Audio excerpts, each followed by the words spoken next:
Hey, Tractor Man Dan. It's early for you. I don't usually see you until much later. How were you tonight?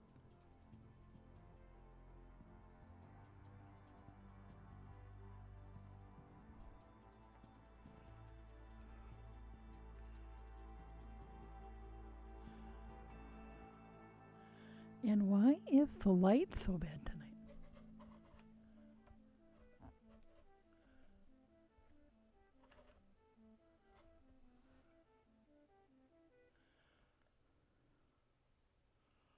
Yeah, I'm not sure why the light looks so off. Let me play with my camera. I'm okay. Oh, I know why. Because I'm on the wrong screen. There. I still look really red. Hey, Veggie.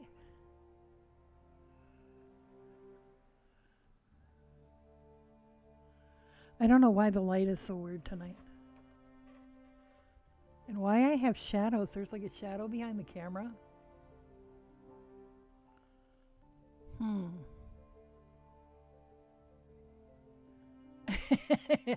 Veggie fades back into the shadows. I'm doing okay. I slept a lot today. Was totally non-productive. Wearing comfy clothes.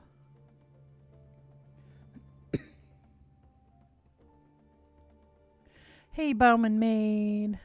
Starting a new. Oh, see, here's the Oh, hang on. Hang on. Gotta turn the mute on Twitch so you don't have to hear me twice. Here is the ginormous turtle. I don't know. I'm trying to figure out why I'm red and why I have shadows. See, I have a shadow from the camera right here. It's very weird. Let me look at the camera settings.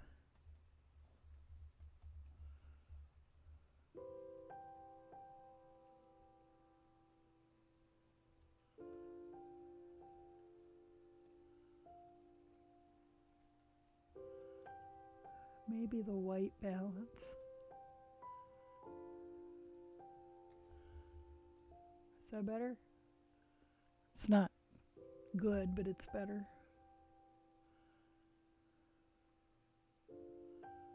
I still have shadows though. I don't know. I don't know what that's about.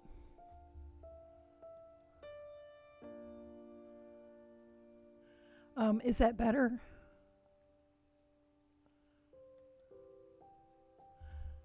Pants are purple and green. Supposedly. Okay, let me see. Seems to be better. Okay, I still don't know what's up with the shadows right here and here.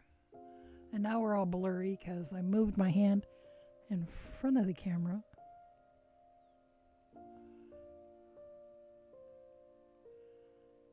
Yeah, something's different tonight, and I don't know what.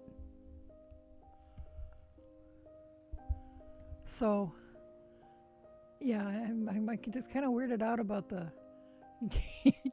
camera shot. It looks like number 5 is alive. Anyway, so here is the ginormous. This is an ounce, 3-plied. Yeah, I've got a rogue light somewhere, and I don't know where. Maybe. Okay, hang on a second. I'm gonna put on Be Right Back, and I will be back in a split. Well, not very long. There's one more lamp in the living room I'm gonna turn on and see if that makes a difference.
Nope. His shadows are still there. I have no idea. Bama Maid said, my husband started uploading a video to YouTube earlier, and I'm pretty sure that's what ate my internet. It took almost a full minute for my stream manager to realize I had gone offline. Wow. Well, that would make sense. He was using up all your bandwidth.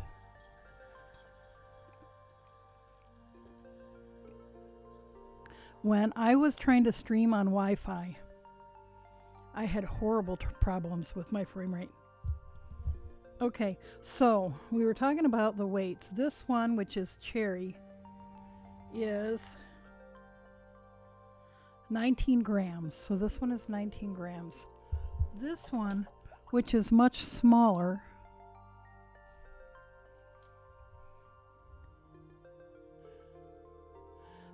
is some other kind of wood and is 13 grams.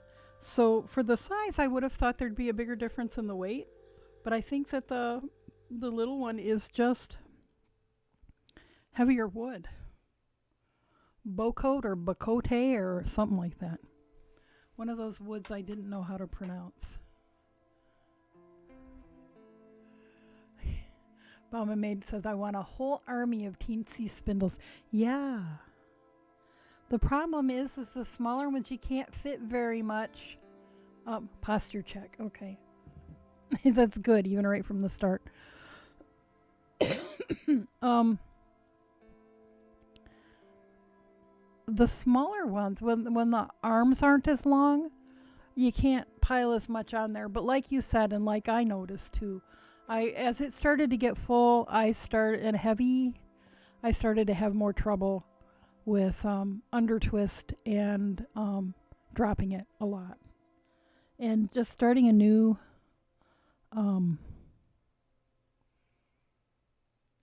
batch, it spins so much differently.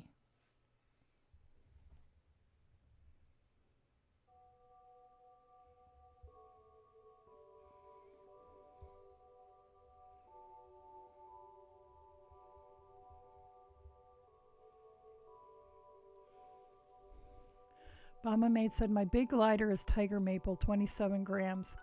My mini recalf is purple heart and weighs 30. Yeah, because some of the wood, the cherry is apparently a lot lighter than whatever that other stuff is.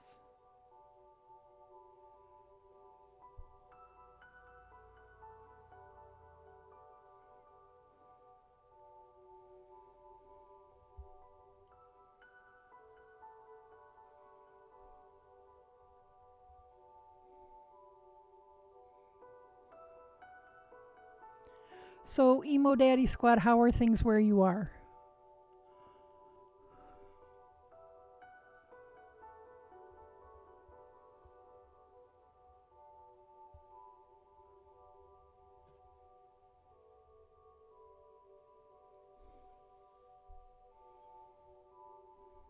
If you're still there, and if you feel like talking.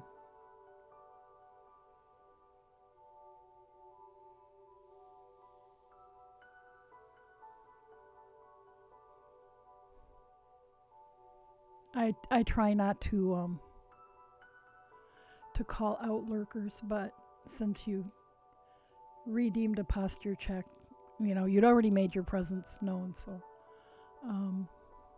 Bama Maid said, I want one of his ebony Turkish so bad, but it would have to be a sci-fi, just the cut to cut the weight.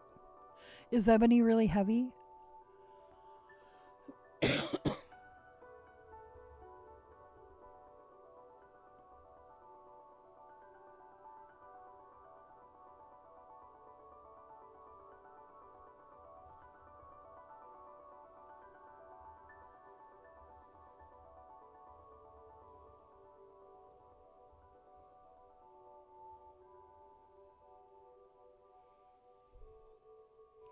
Yes, and incredibly dense.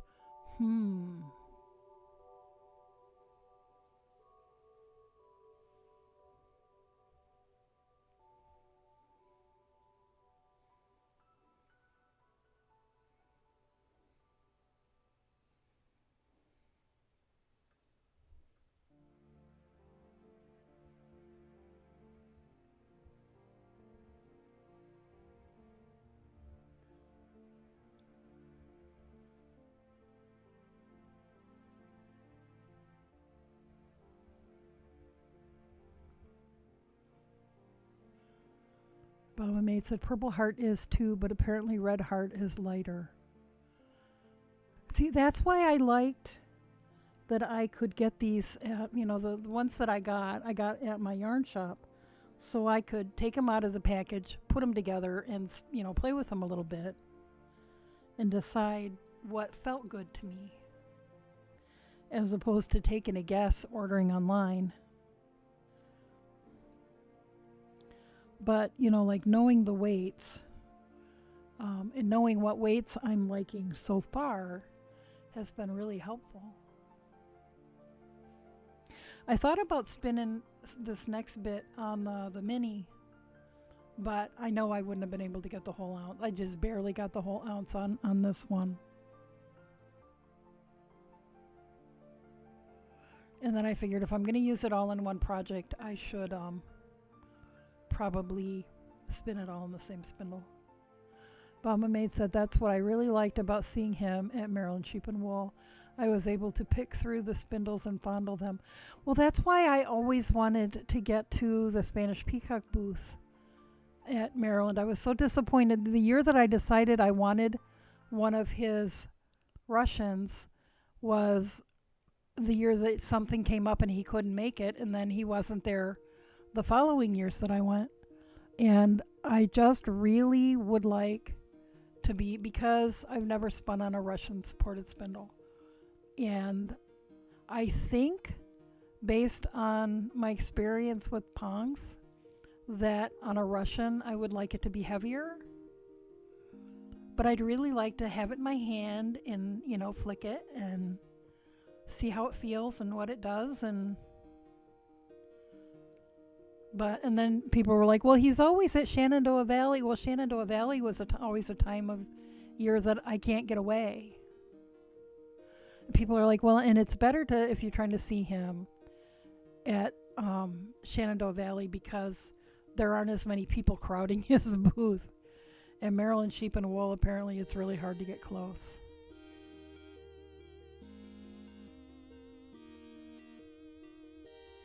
But I may just go ahead and order one online. And I suppose if I didn't like it, I could always sell it and buy a different wood. But, once I've got something like that, I I have that collector problem. I probably wouldn't let it go.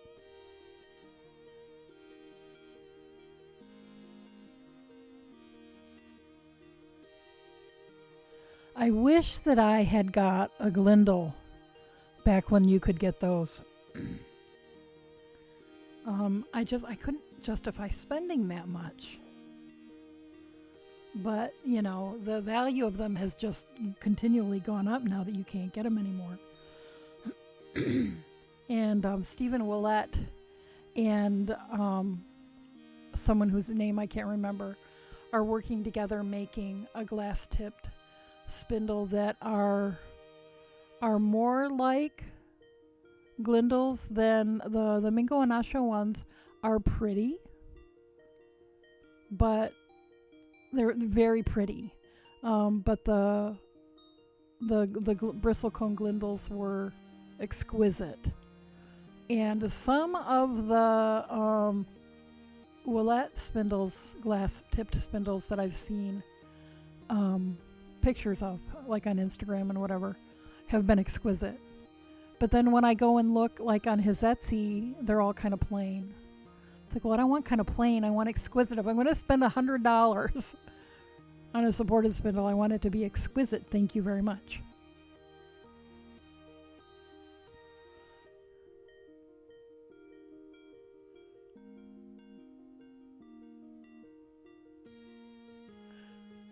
Veggie said, oh, Mingo and Nacho. Yeah, a friend of mine has one of their spindles and just loves it.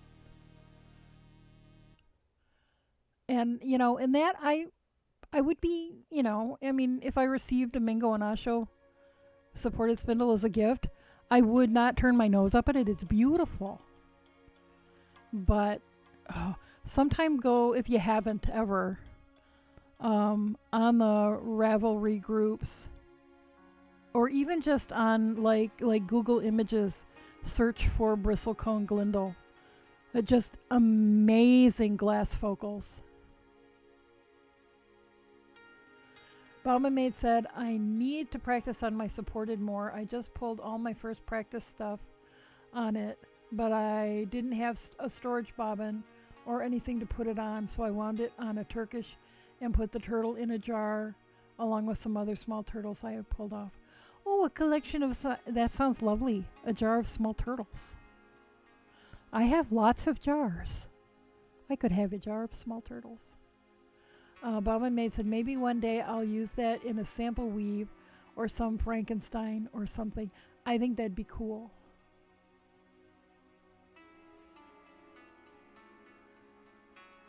Veggie said, I love the etching editions so much.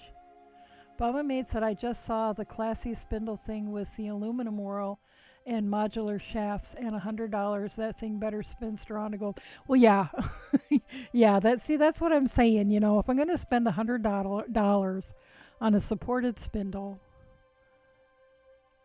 it better be exquisite. I was going to say I've spent, yeah, I've got 2 wheels that I spent less than $100 each for.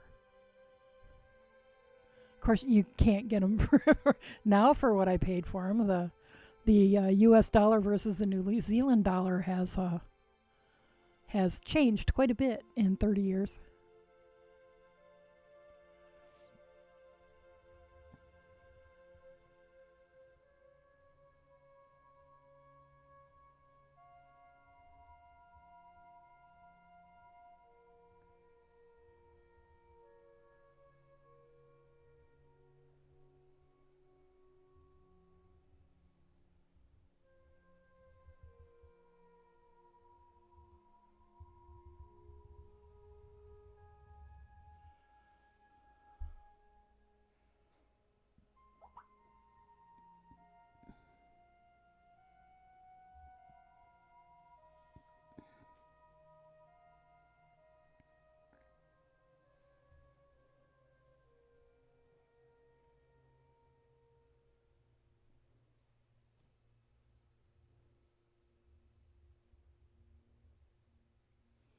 My spindle keeps smacking the apron.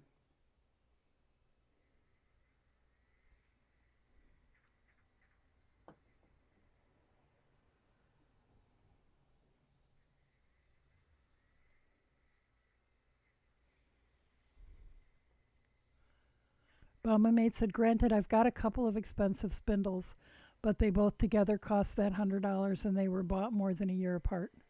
Yeah.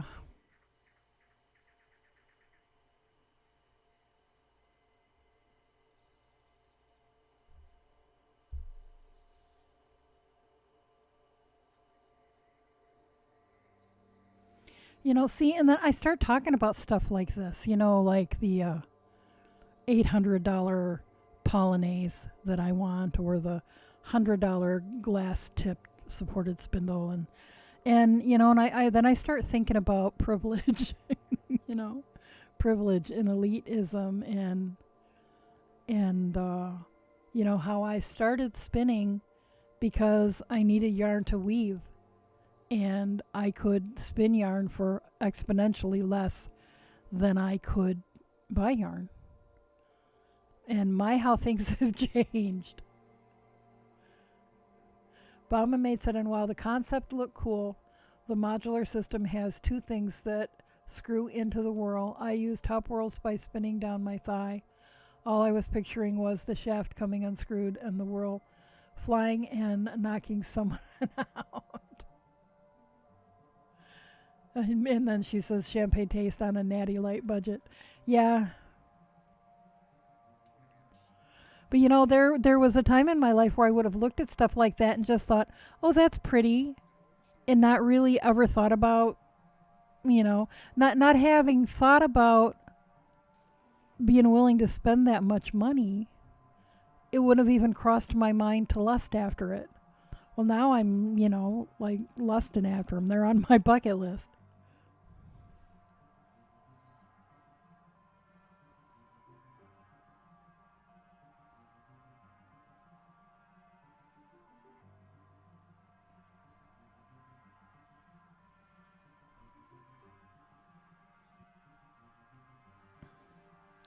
But I also am of the mind frame that I'd rather have.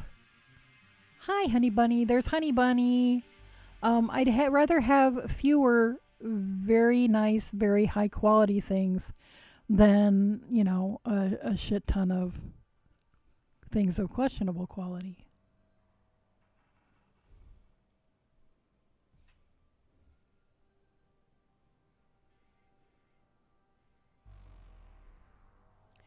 Mama Maid said I showed Husbeast the turtles and then the spindles and he laughed.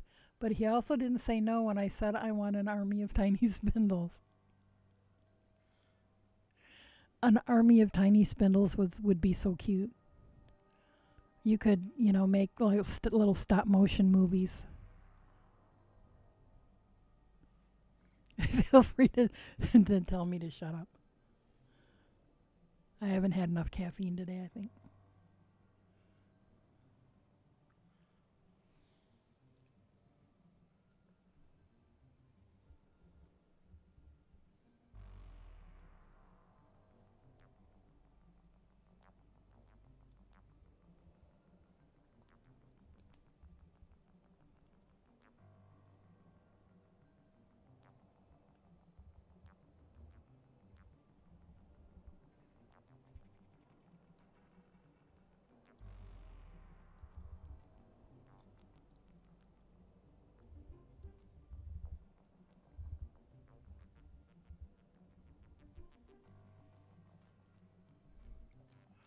Yes, imagine the turtles everywhere.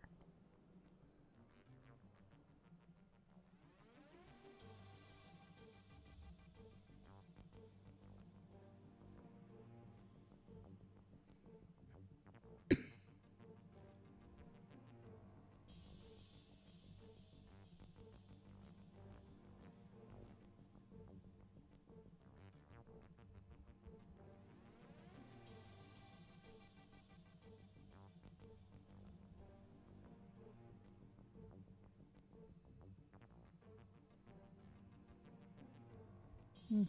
This spindle is a little wobbly when it's almost empty.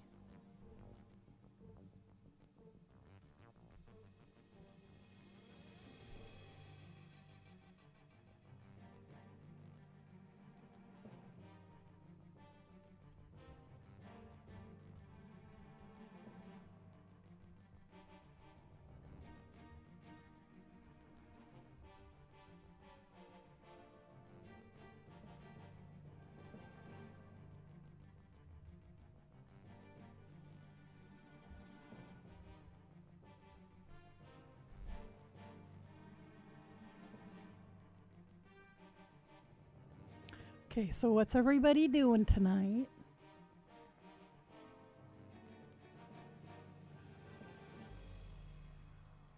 And where'd everybody go? People are like breezing in and breezing out.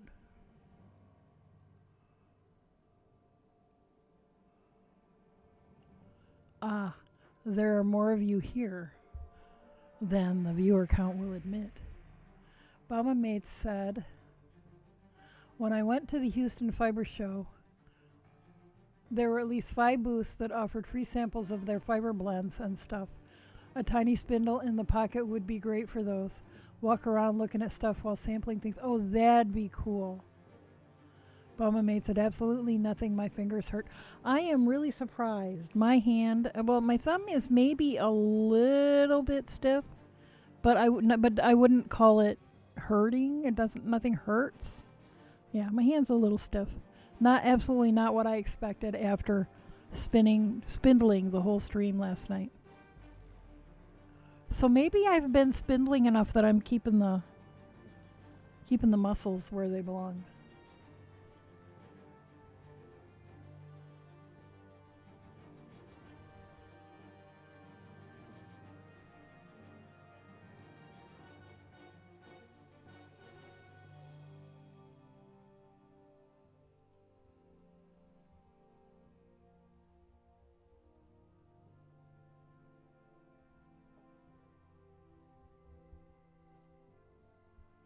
And I have never mastered the You know, like running it off your thigh to get it spinning thing. I also notice I tend to spin like between my knees, and you spin off to the side on the spindle off to the side. Mama Maid said it doesn't hurt just doing stuff and things, but if I grab a spindle right now, it might run off like Thing from the Addams Family. Okay, get that on camera, because, you know, that would go viral.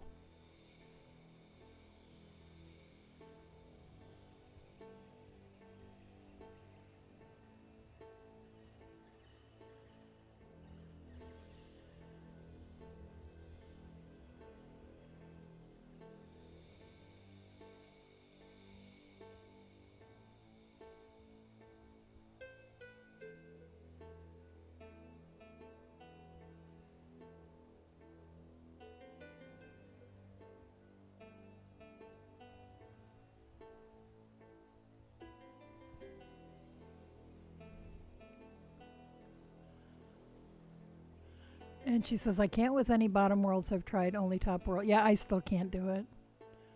I probably need to have somebody watch me and say, okay, do this instead of that.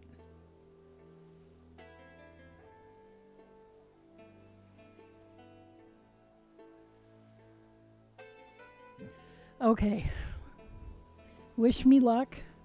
I'm going to start the chain ply now.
Okay, I think I was successful. I don't think that I do it the right way, but make it work.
But my mate said I was only spinning like that because of the tiny spindle. If I do more on the big glider, I'll have my bar stool in there and spin between my knees. It's easier on my back that way. But my mate said I say big glider. It's a medium or whatever. This is a medium. Yeah, same size as this one. But by comparison, yeah, compared to what you were spinning on today. Sarah Dawn Design says, hello, hello, hello, Sarah Dawn Designs. How are you tonight? Mama Maid said I might have to. excuse me. Excuse me. Allergies have hit full force. I might have to do this on stream, but when I roll it down my thigh, I basically just let fly and hope for the best. And she says, hi, Sarah Dawn. Sarah Dawn, so glad to catch you. It's a late night, so I can't hang out long, but wanted to say hi at the very least. Well, thank you. Thanks for stopping in. Hey, Birding Mom, how are you?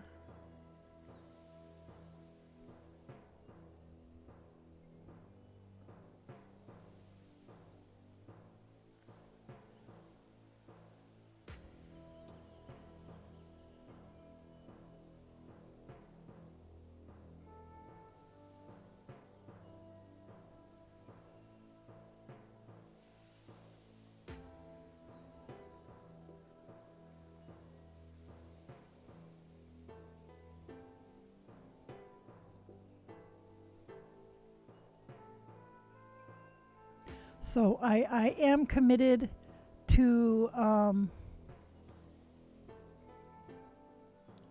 making pretty turtles this time.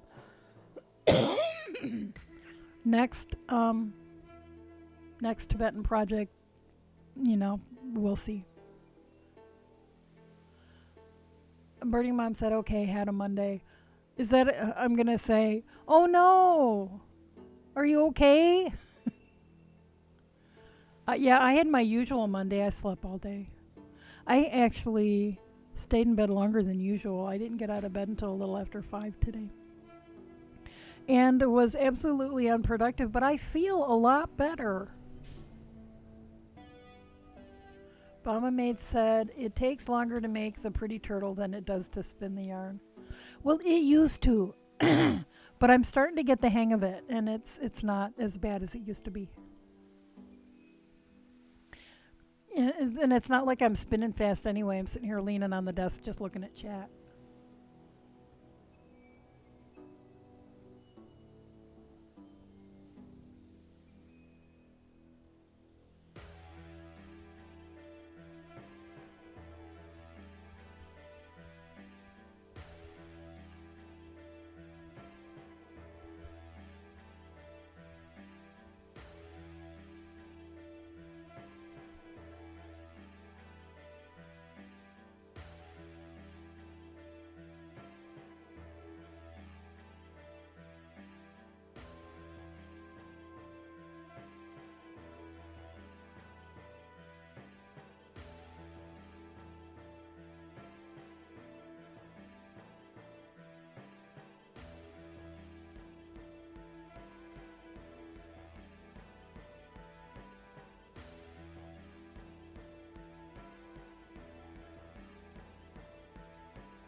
Mama Maid said, Mondays that are Mondays are terrible. Birding Mom said, no, nothing bad, just not anything great either. Kind of a blah day. I'd say that's about how mine was. I did finish off for anybody that wasn't here, I finished off the boy, that's really soft and squishy. Finished off the turtle, and I'm starting a new one. This is the second ball of fluff, slightly lighter in color than the previous one. So we'll see if it's noticeable when I line the turtles up next to each other. Just started this. I did not get to the beans. I did untie the bag, so because I noticed there was moisture in there and I didn't want them to get moldy before I get to them. But maybe tomorrow. I have an appointment I have an appointment at 2. And then I think we have a couple of other errands to run. And hopefully I will not have used up all my energy for the day by that. and we'll have some energy to get started on beans.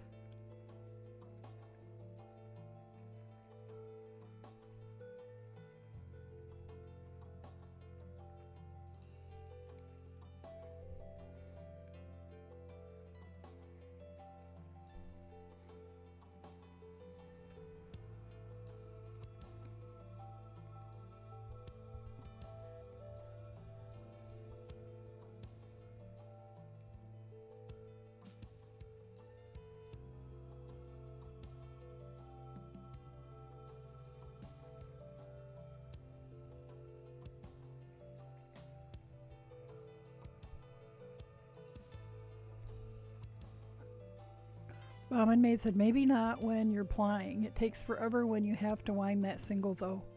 Well, that's a good point.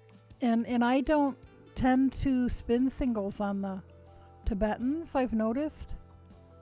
Or that if I go for one of my gliders, it's because I want to ply on the fly. And Mom and Maid said, but I think if I wind the turtle neater on the mini, I could get about 10 grams on it. I'm horrible about building wonky turtles most of the time. Well, and I think that I have heard the people who are proponents of winding a very neat turtle, that they can get quite a bit more on there than if they just wrap all wonky. My spindle friend experiments with all different kinds of winding turtles. And she has said that some of them will not center pull.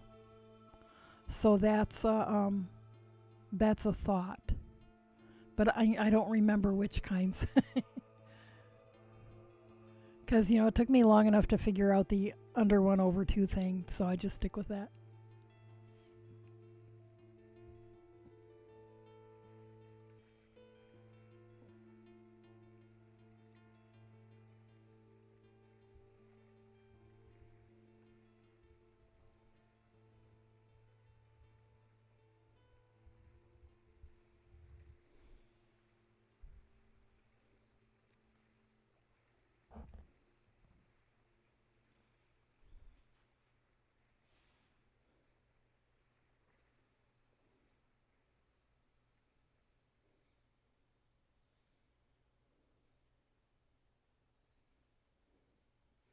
Oh, so stepdaughter finally was able to, she had to actually go over to the school to be able to talk to somebody.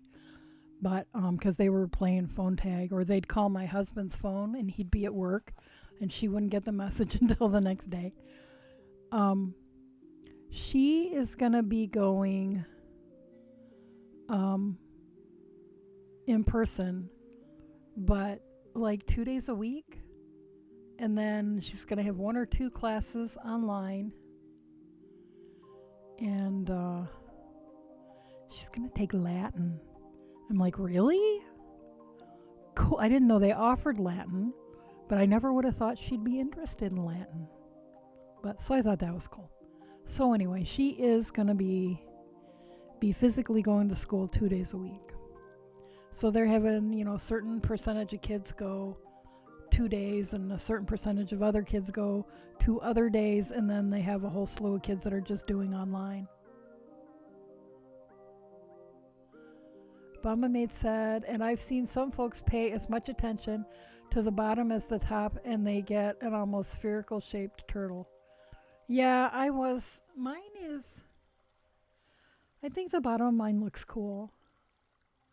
But I wasn't paying any attention to it. That's just how it came out. I like that it's flat, though.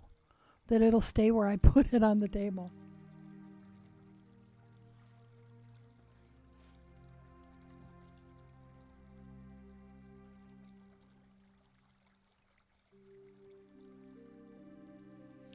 So it turns out that the classes that she needs the most one-on-one help with, she's going to be able to take in person.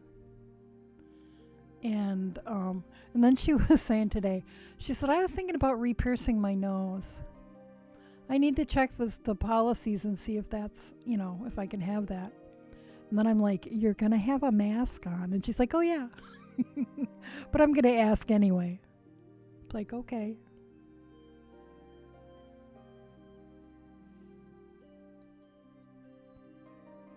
It's not like they'll see it.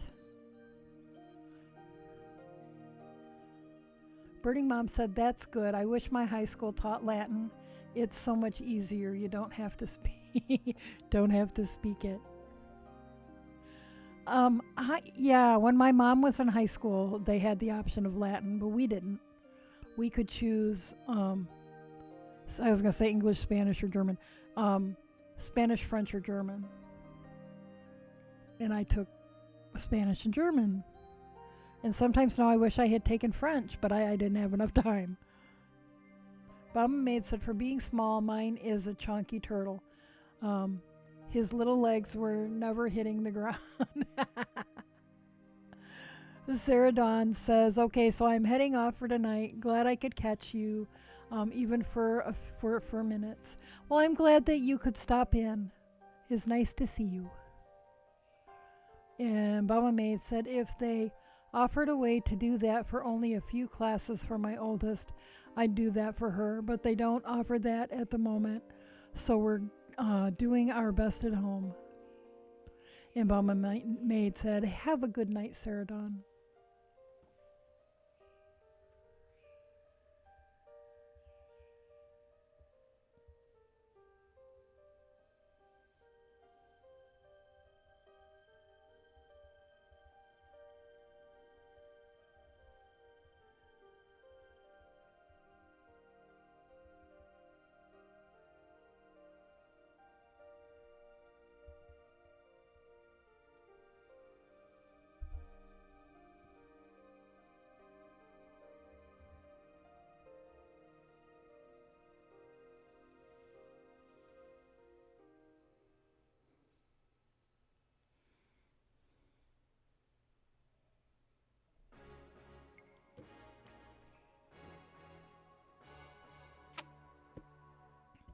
And to hear her speak, she sounds very mature. I would have guessed that she was older than 11.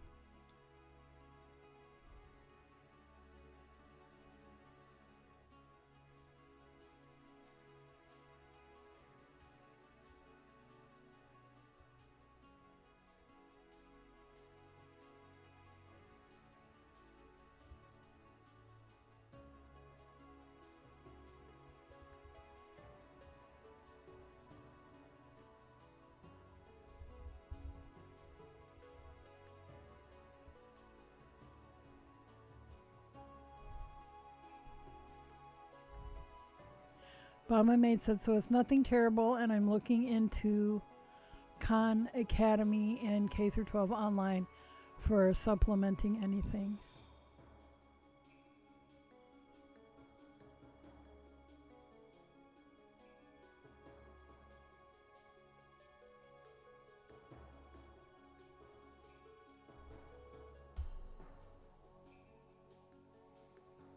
Yeah, and now if she wanted to just cyber school, we have several options.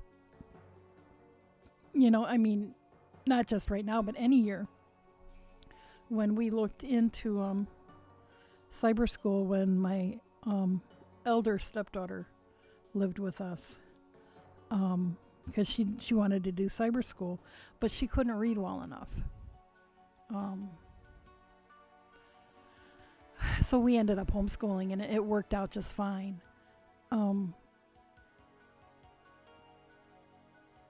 But Anya just doesn't. She had cyber schooled when she was younger, and just had.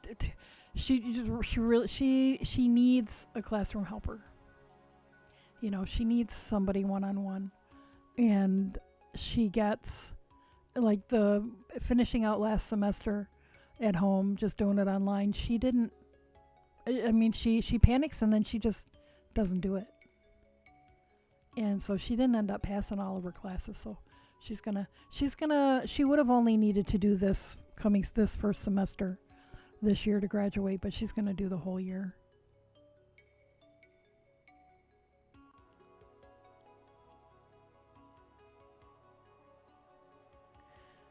Birding Mom says, so you can ping me too. I have 7 years at NASA education, 20 years of Girl Scouts, and lots of extras. Oh, yeah. Yay, Girl Scouts.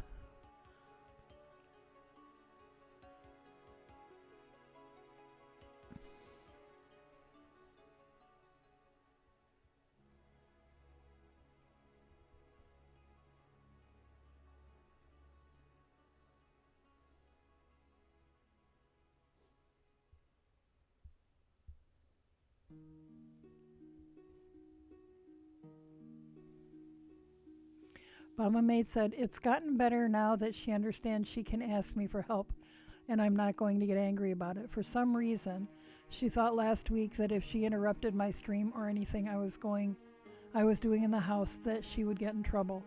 So we had a really long talk about how her stuff is important, and also how while she has to be working on things for at least 4 hours, that doesn't mean she has to be done in 4 hours. Yeah. But she's my anxious bundle and had somehow gotten it in her head that the wrath of Mom would come down if she asked for help. Well, see, Anya is kind of like that too. She doesn't ask for help because she doesn't expect anybody to be willing to help her. But she also, that gets compounded with, she often doesn't know what exactly she needs help with. You know, she doesn't know how to ask for what she needs. And so we worked on that a lot in the spring. And I think it's a little better, but I still think she has really mixed feelings about going back to school. And I think just because she knows that while she might not be personally worried about getting this virus, she knows that if she brings it home to me, it could be really bad. So she's, taking it pretty seriously. And I think that, going to school, but they're taking the precautions. They have to wear masks. The desks are far apart, blah, blah, blah. Only half the kids, or less than half the kids at a time, because a lot of kids are doing it all online. So hopefully it'll be okay. So there won't be very many kids on the buses either. So that'll be good. Birding Mom said, it's great you are setting rules and keeping communication open. They do make these rules, and it's good to get them to talk about it. Yeah.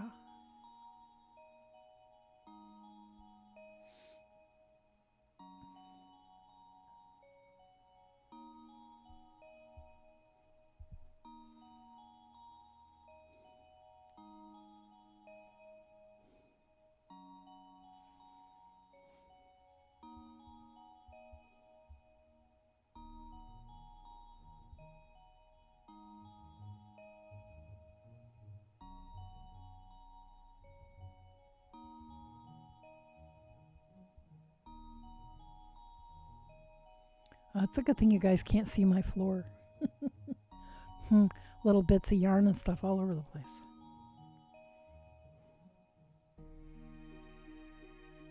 I seriously need to sweep over here.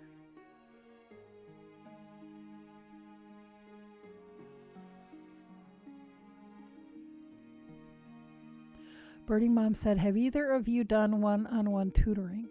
There are lots of special programs that are free. I had my kids doing one-on-one tutors for at least math from junior high through high school. It gave them a chance to sit down with someone else and go over things. Anya hasn't been here that long, and that's a really good idea.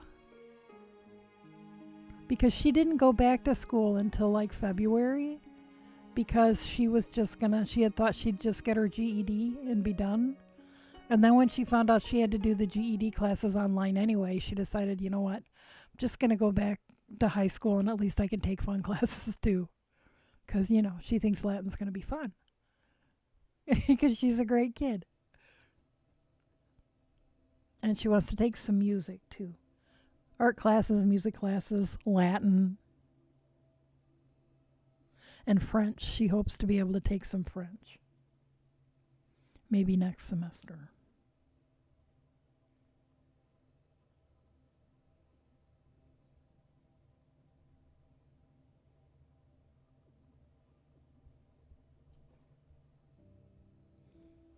And this is the kid that her mother tried to convince us she wasn't very bright.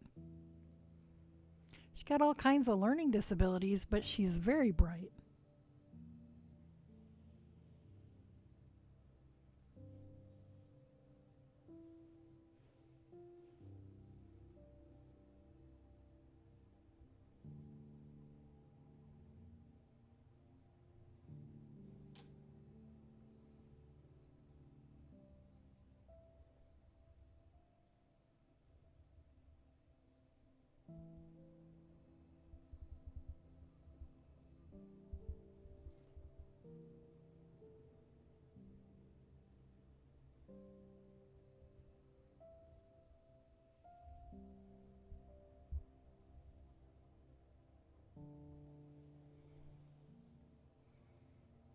And Baba May said we haven't yet, but it's something we're open to for later. At the moment, though, she does well with her teachers and with working through things with us once we get past the anxious bits. Yeah, well, and that's the thing.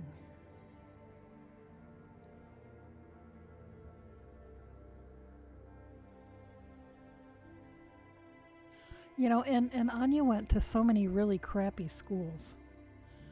And, you know, it took me to, well, I tried to convince her that the school here is really different from some of the places where she had gone to school in the past. And she didn't believe me until she actually was there. And she's like, you know what? People here are really different. And even the kids who are from like affluent families are different from affluent kids in other places where she lived. And I think because, I mean, she always like lived in the projects and stuff growing up. And so there was this huge divide between the projects kids and the affluent kids from the other side of town. And here, everybody's just, you know, I mean, they don't really, the high school kids don't appear, from what I have been able to see, to divide each other up according to class. And she didn't quite know what to do with that at first.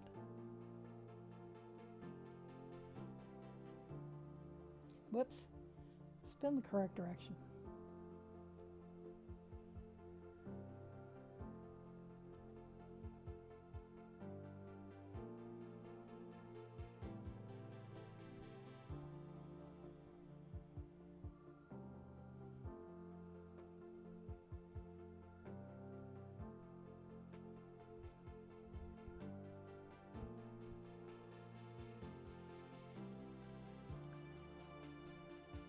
Mama Maid said she is her dad's clone.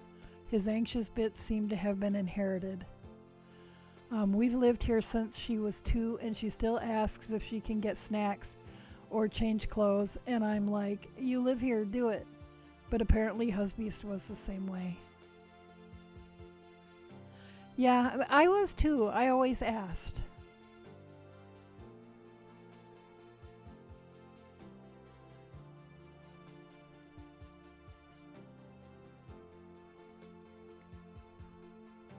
And I think I was always less worried about making my mom mad than I was about making her causing her to feel disappointed in me.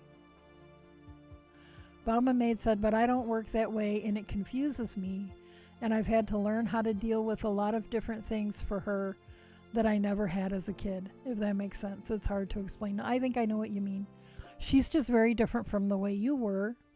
And so, you know, so her anxieties and hesitations don't fit in your head.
But at the same time, Robin is my clone and Husbeast has the same issues. So at least we're even. We're right. So there's, but at least, it's like one of them is like one of you, the other is like the other. So you're not just left, with this kid who isn't like either of you, and you're both trying to figure out how to work with them. Birding Mom said maybe you need to discuss with her taking on more responsibilities, like doing her own after-school routine, and you'll work with her. I did this with both my kids, and they loved being in charge after the initial panic. It gave them a lot of confidence. Veggie said, turns out the kid's mine. Exactly.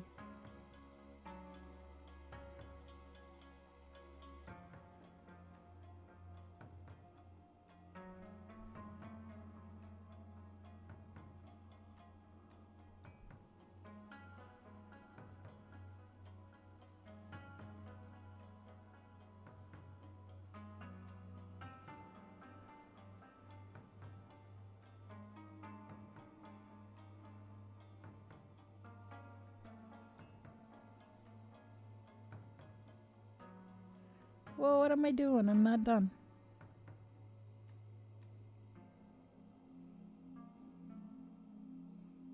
I still have a big old butterfly wrapped around my fingers, and I thought I was done playing.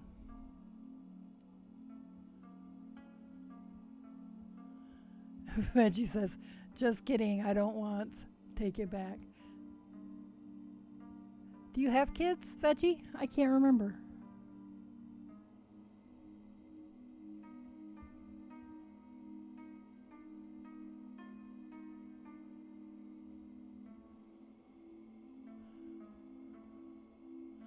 Mama Maid said tutoring is something we'll very likely be looking into if things get back to a more normal point, especially since she's in the GT program and will be looking at some AP classes later.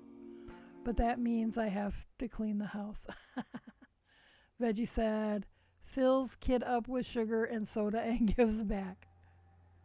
And then says, nope, no kids, just dog.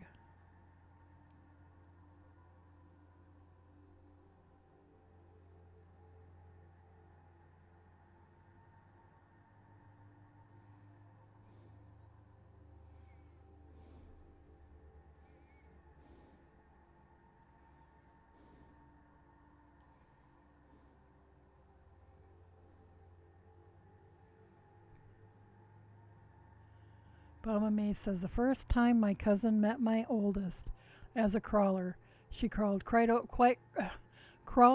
over to her and started climbing, and the response was, get it off.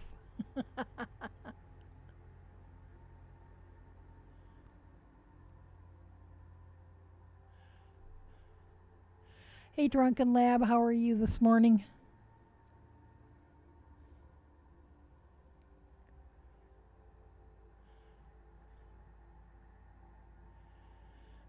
Mama Maid said, and sister-in-law and I have been known to pass babies around like, here, take this. Birding Mom says to Bama Maid, tutoring can be done online. My daughter is a tutor and she does it all online, even her SAT clients. Well, that's cool.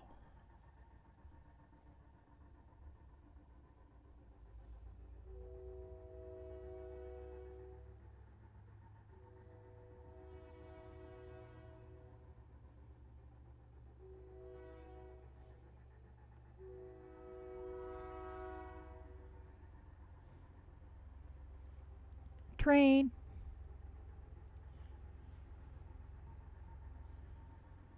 I have the window closed. I don't know if you guys will be able to hear it tonight. Because it got it got down to like 54 last night. By the time stream was over, I'm like, it's cold in here.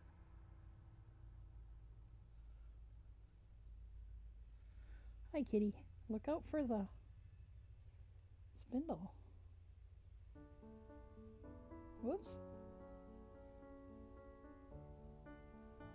She's like, what's that, Mom? Bonk.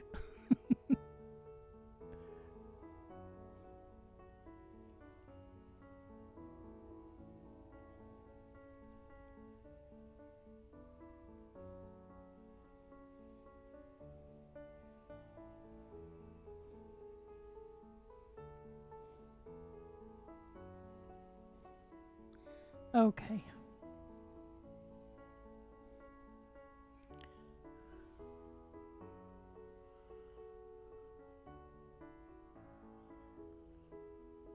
Obama mate said, I heard it.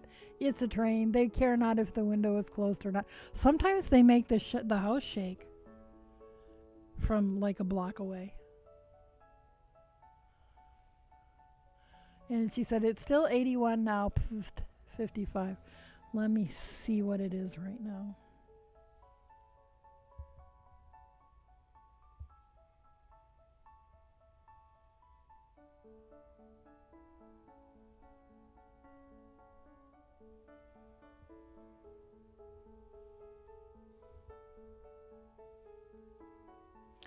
It's 67 right now. Apparently, we had a high of 78 today. I must have slept through that. It stayed nice in the house all day. So that was cool. Because I went out to feed the chickens, but that was the extent of my outdoor experience today.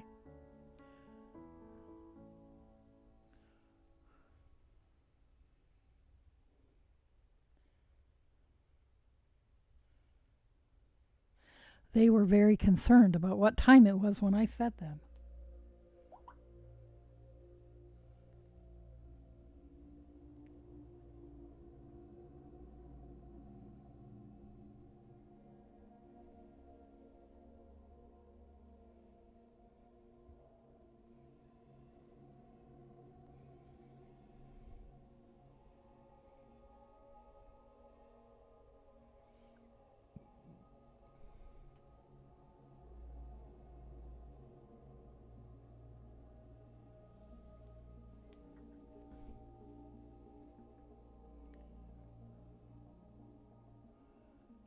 Veggie says, apparently my sister-in-law did the here take this with her youngest. I barely knew her and he was about a month old.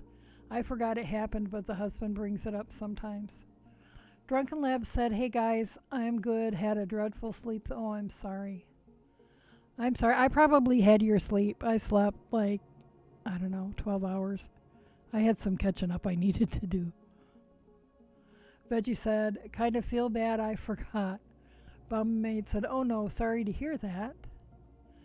Bama Maid said, yeah, by kid the third, my sister-in-law was just like, take it. And baby girl would be dangling by a foot or something. Oh my goodness.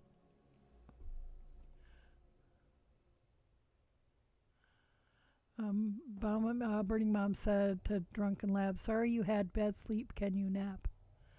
Bama Maid said, and she would do it on purpose to anyone who said they were thinking of having their own. Veggie said, feels like 99. No, it's comfortable here. I have on lug pants. I'm not sweating. I don't have any fans on.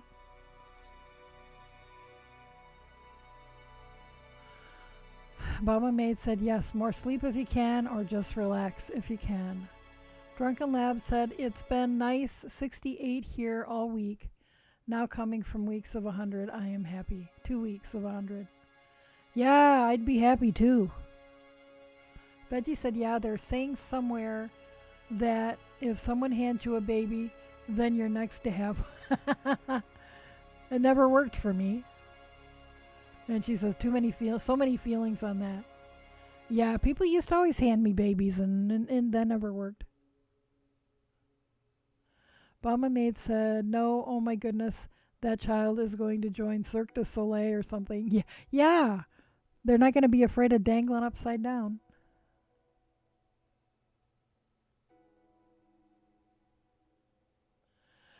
Drunken Lab said, I'm going to drop that baby fast then. I don't want any. Well, I wanted at least one. I ended up with a bunch of stepkids.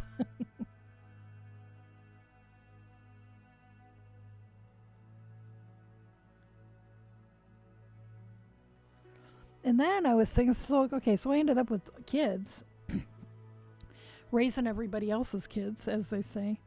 And, but I figured I wasn't gonna, none of them seemed like, I just never expected there'd be any grandkids. But then, the oldest from a previous relationship has a daughter whose mother, I don't know if I'll ever get to meet her. Her mother is Amish, and her family does not approve of my stepson because he's not. And so they've basically made it very clear to her that she can't be with him. But he was going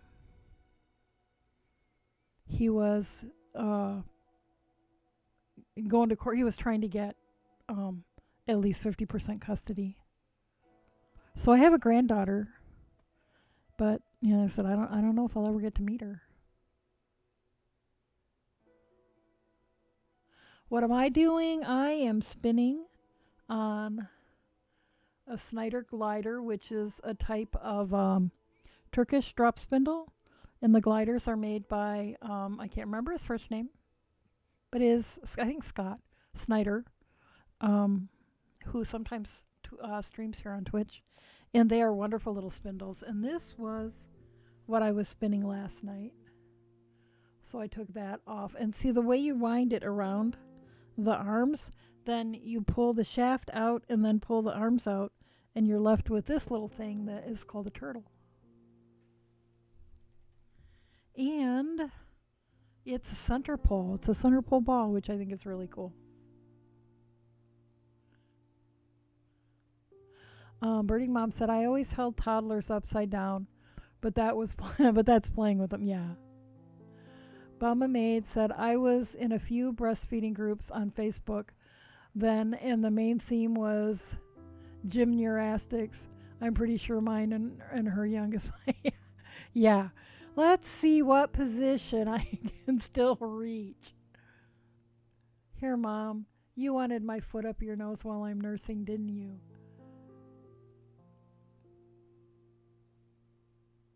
Ugh words, yeah.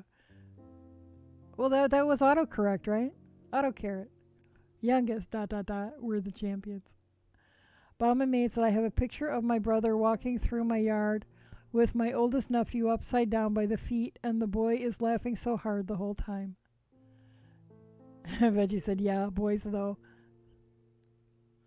Bama Maid said, girls are more fearless, I'm learning. I wasn't. I was a very timid and afraid child. Okay, I need to hydrate.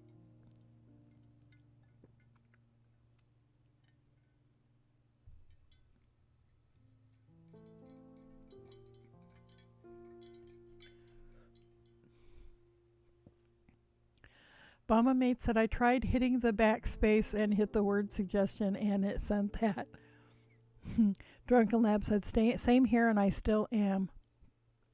I am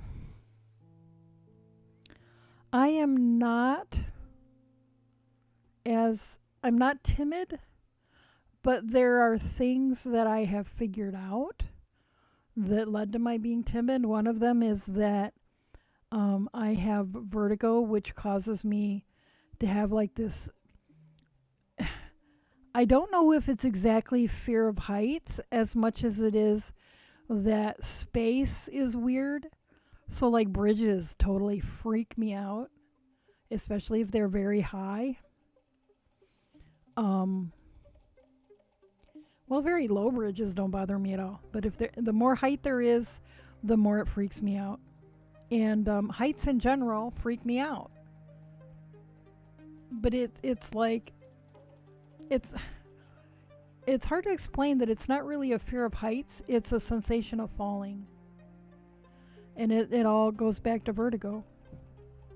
And apparently I've had that my whole life. So that makes sense that a lot of the things that the adults just always said I was timid about really, went back to that.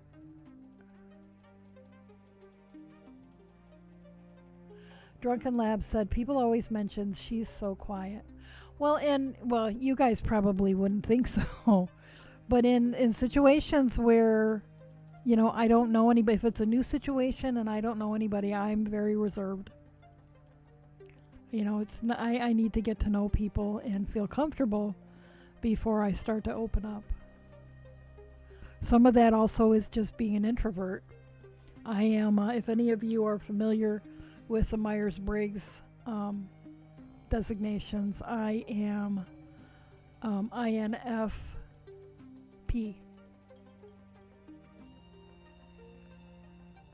Obama Maid said, as anxious as she is about things now, my oldest always wanted to play with the bigger kids. Started walking so she could keep up with the kids I babysat, and climbed onto the top of a small log cabin at the park because the big kids did it. But she couldn't get down, so that was fun. Obama Maid said, youngest wouldn't even fight a kidnapping. She'd go with them and then talk their ears off until they begged us to take her back. Yeah. Yeah, one of my sisters was like that.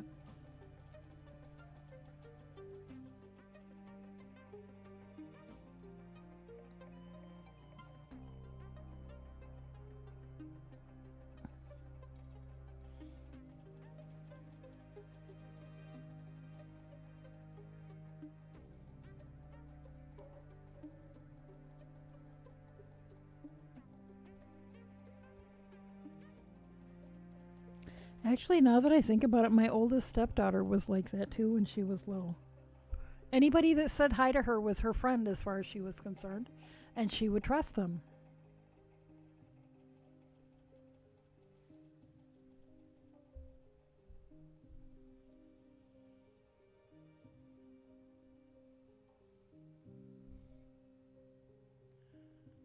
Drunken Lab said, always been the loner kid and quiet. I get overstimulated fast. Yeah. Yep, I hear ya. Bama Maid said, I'm just glad I never got the stripper kid. Ah, I used to babysit one of those. um, her parents said they figured that someday Chloe will go to medical school or law school, but she'll put her self through school as an exotic dancer. Drunken Lab said, that's why I like streams like yours. You have a calm voice. Well, thank you. Bama Mate said, and then there's me in chat. Ha ha ha ha.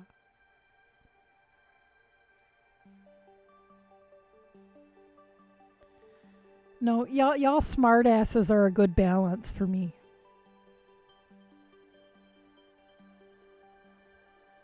Partly, just because, so that way I don't get too serious. And you guys make me laugh. And laughing is good. It releases endorphins.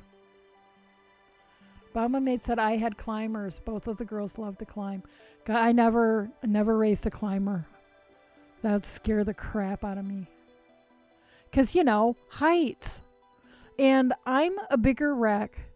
It I can't walk to the edge of something. But I'm a bigger wreck if somebody else is doing it.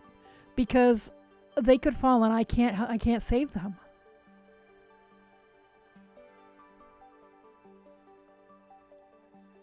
Veggie said my youngest brother was a streaker. I remember having to chase him down the block in my teens. He thought he was funny. He was. But, obviously as a teenager, you weren't going to think so.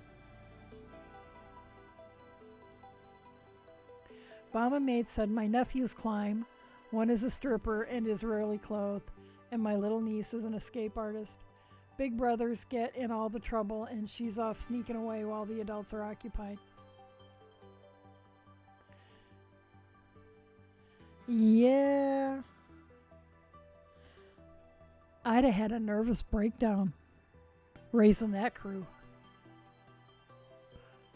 Birding Mom says, I was always happy that I didn't have a boulder. My friend did, and I got him right before he got into Bolter. Right before he got into traffic by inches. My head starts pounding just thinking about it. Yeah. Yeah, God, that would, oh.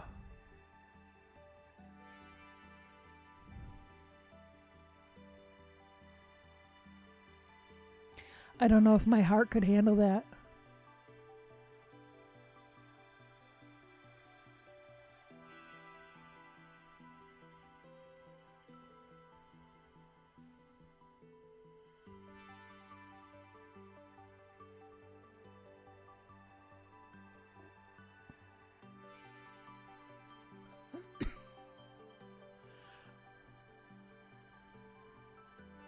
Mama Maid said they're not grown yet. Those three are between 2 and 8. Oh my God. Veggie said I was a climber. We had evergreen trees in our backyard.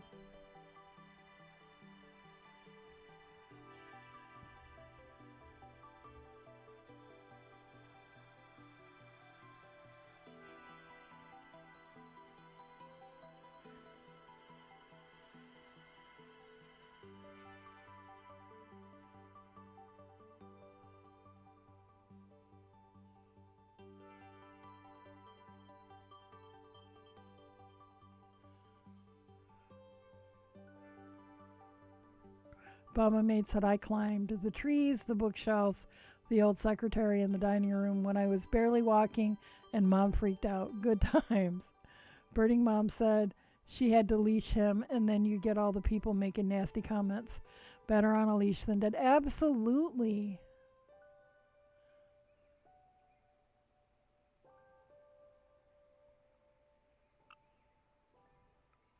Mama Maid said, so at least they come by it honestly. Yeah.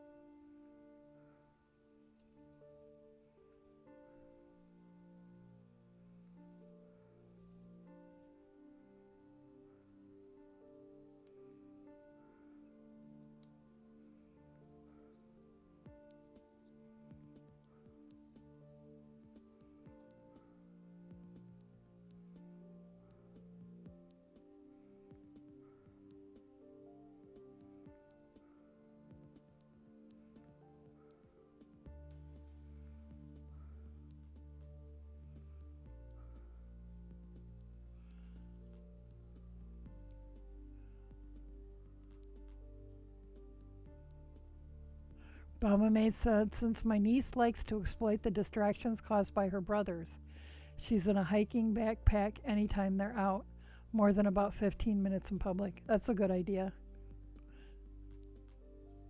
She doesn't run, though, just calmly walks away so you don't notice her. Yeah. Drunken Lab said, having an abusive childhood, I can't really remember most things from my childhood. Yeah. Yep, I get that.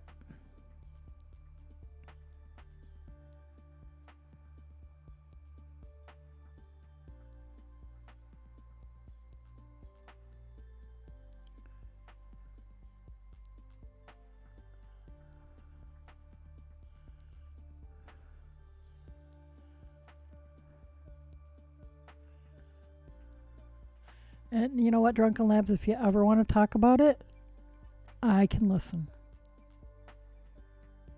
And you can direct message me anytime. I've got some experience in that direction. Veggie says, hey, Pretzel Rocks. Pretzel Rocks is totally not listening. Mama Maid said, don't judge the parents with their kids on a leash. I've babysat runners and it's no joke. Absolutely. There was a, back when I was making cloth diapers, I was on some, mommy groups, cloth diapering groups. And there was one woman who had a runner, and the other people on the group just gave her all kinds of shit. And she's like, what, you'd rather my kid drown in the creek by our house? You'd rather she get hit by a car when we're, out somewhere? You'd rather, and they had to lock her, the doctor told her, the psychiatrist told her, lock her in her room at night because she would come out of her room and she'd leave the house and be gone. She was a toddler.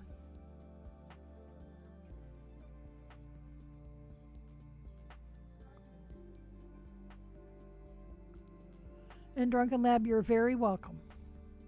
Birding Mom said, I get that. I have snatches of memories, but a lot of blanks for protection too. Well, see, I eventually learned that there were tons and tons and tons of things I didn't remember. But I also do remember a lot of things. And so it was like my defense mechanism was that I would remember some things that I shouldn't be able to remember, but wouldn't remember other things. So I could convince myself that no, I remember my childhood. I remember a lot about my childhood. I remember things that happened when I was 2, and my therapist said, generally speaking, a 2-year-old or a 3-year-old doesn't remember what happened then when they were 2, let alone somebody who, well, I was in my 30s at the time. Somebody in their 30s should absolutely not remember things that happened when they're 2, but I have verification from family members that yes, that's exactly what happened. And that was who was there, and that was so-and-so's wedding, and I remember all kinds of stuff. But yet, there was this whole other world of things that I didn't remember until I was in therapy.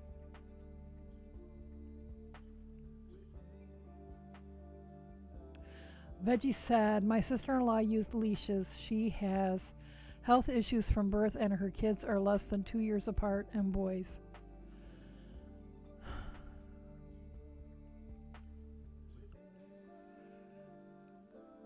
Yeah, and it's not like the average person can afford a babysitter every time they need to leave the house. Sometimes you have to take the kids. Mama Maid said a friend of mine had to install bolt locks at the tops of every door because his tiny 3-year-old would get up when everybody was down for a nap and walk out the house. First time she got picked up on the highway by his high school coach. Yeah, and thank goodness it was not some, child trafficker. Birding Mom said, oh my God, they are scary. Toddlers are fast, way faster than most people think. They can outrun you, that's for sure. And at this point, there's no way I could probably catch any toddler. I can't catch the damn chickens.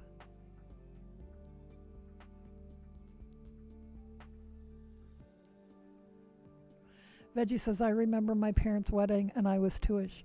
Yeah, I remember when my mother married my stepfather and I was about 18 months. Drunken Lab said, I'm going to go back to bed. Have a good night. You too. I hope you sleep better.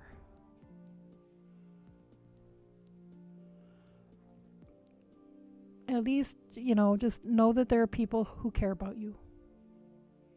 And if you ever need to talk, just let me know. Mama Maid said, hopefully you get some rest. And Veggie says, good night.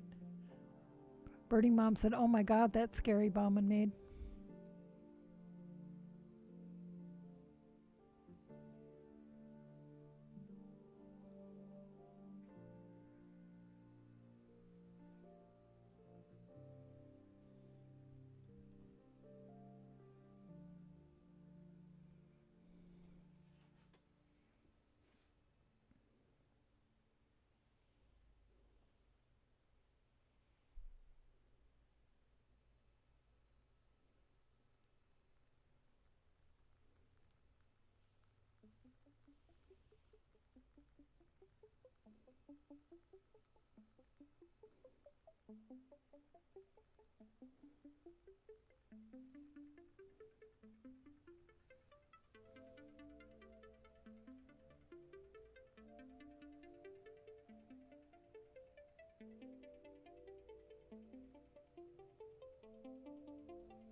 Veggie said, my babysitter burnt my forehead with the curling iron doing my hair for the wedding. Oh, man.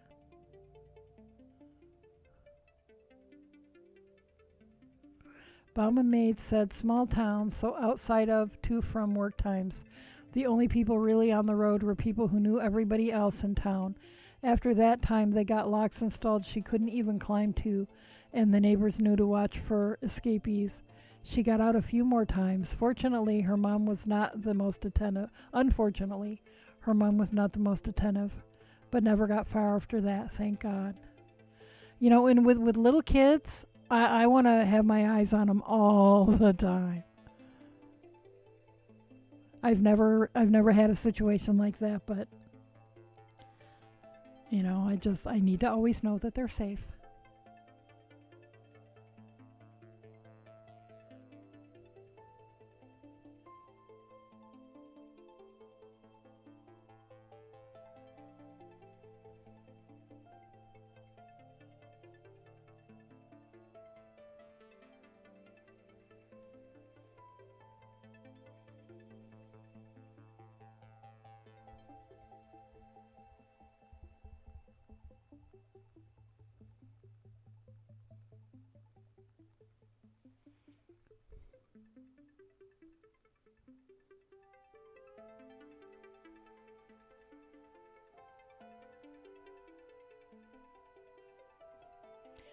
So yeah, I want to either be able to see them or hear them.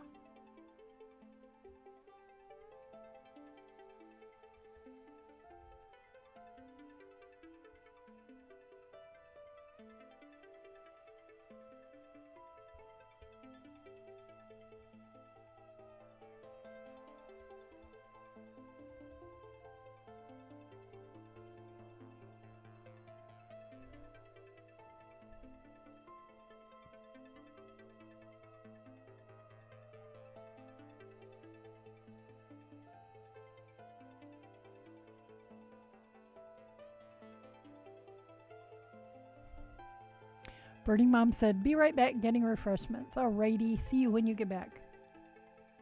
Veggie said, "I snuck out one time after midnight. There was a playground near where we lived, and my mom was on the phone. Oh, your mom was on the phone with her sister. I'm pretty sure I was grounded." Mom and maid said, "Most of my babysitting as a teen was done on farms, and those kids want to get out and do hashtag all the things. Mom, dad, big sibling does it, so 3-year-olds should be able to go out in the pasture with the horses too." Yeah. Veggie says, "Right?"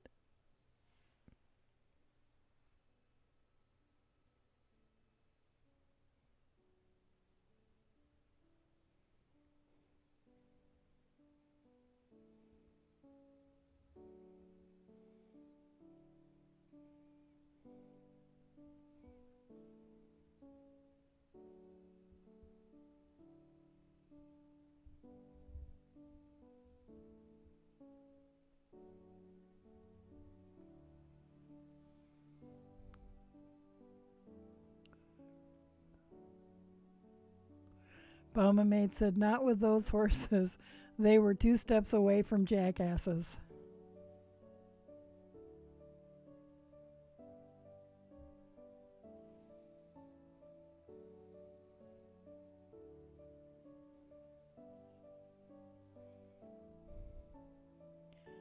Veggie says, "Oh no." Bum maid said, "I didn't even want to be out in the field with them." Yeah, cranky were they?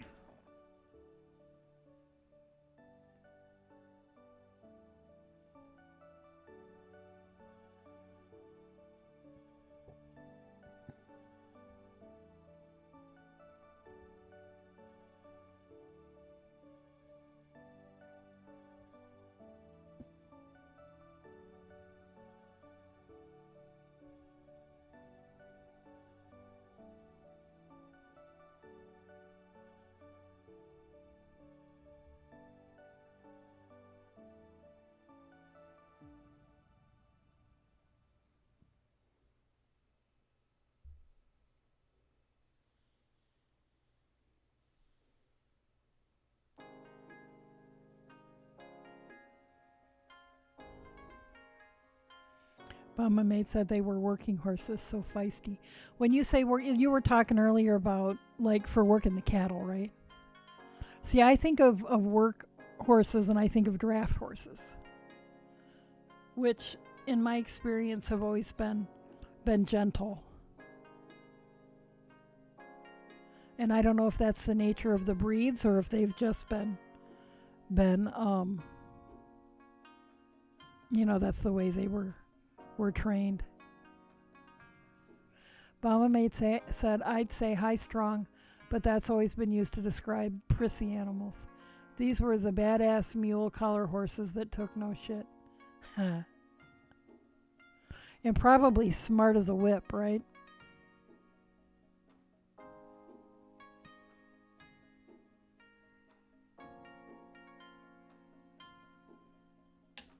Whoops. Smack the spindle into the computer.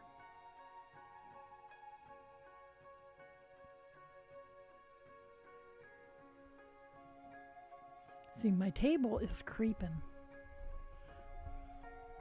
creeping across the room. And I can tell because the computer doesn't move. Ooh, now I feel kind of closed in. Scooch my chair over.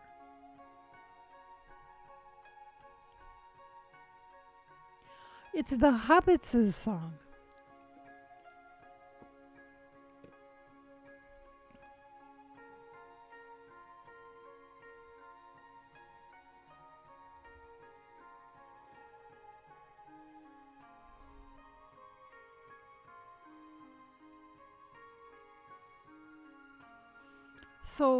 So kind of like Zepp's horses, right?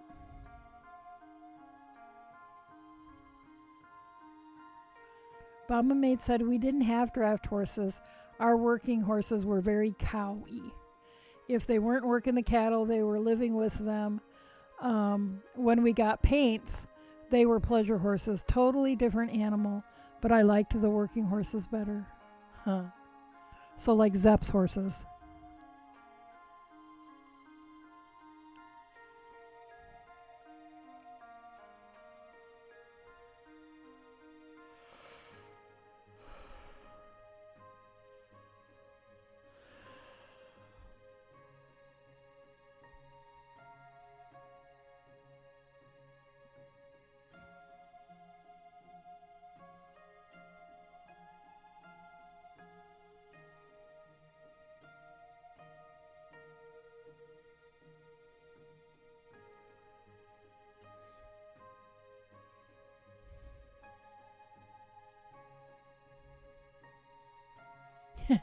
She says, yeah, Zepp's horses as opposed to the cull stock, not worth the time it took to look at them.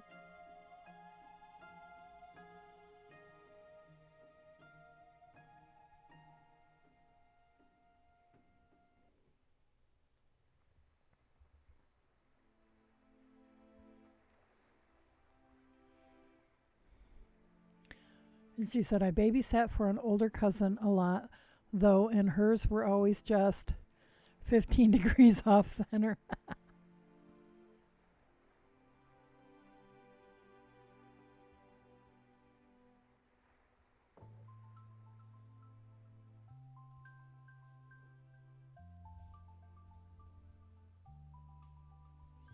You know, it wasn't really until after I um, read the Rise of the Illyri series, and thinking about their battle horses and the things that how they were trained, and then I was watching dressage, and like the Royal Lipizans and that sort of thing, and thought, oh, that's what all of that is. All of those moves, the jumps and the kicks and all that, that's all for training for battle. I don't think anybody uses horses in battle anymore, but yeah, it made a lot of sense after. See, Oren is a horse person, and you can tell, in how she writes about the horses in her books.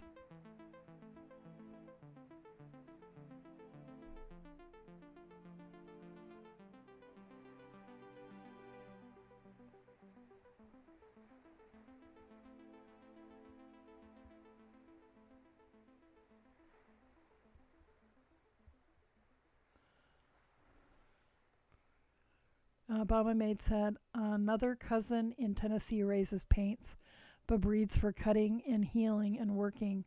I like her horses. They're pretty as heck. but smart as a whip, not just stall ornaments. Yeah.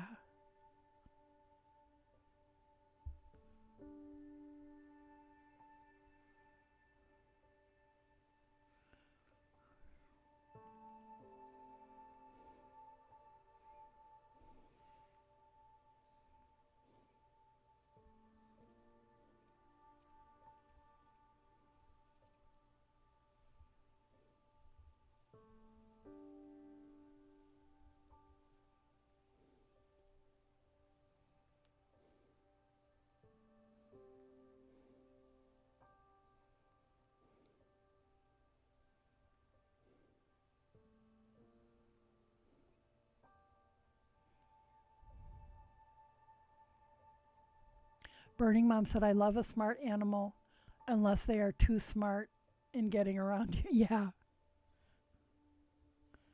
Yeah, I hear you there. I've known dogs like that. Dogs that are smarter than most people.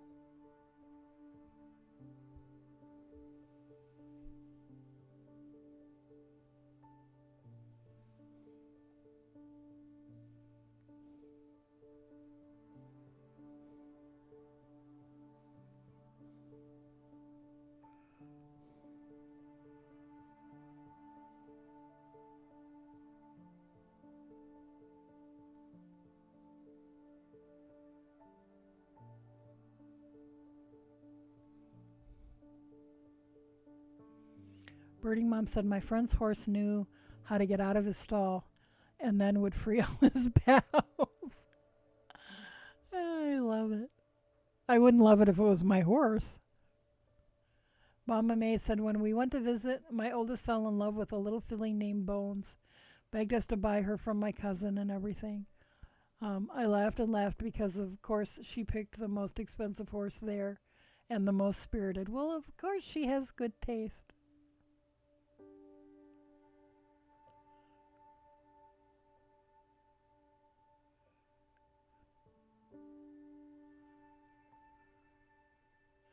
Birding Mom said, well, your oldest is at or almost at the horse and dog face. Yeah. Yeah, I think that's about when it started for me. I was like 10 or 11 when I read the Black Stallion series, and I got it bad. Mama Maid said she's been in the horse phase for a while. Yeah, but it sounds like, there are horses around your family, so she's, it's like fertile ground. Yeah, nobody in my family had horses.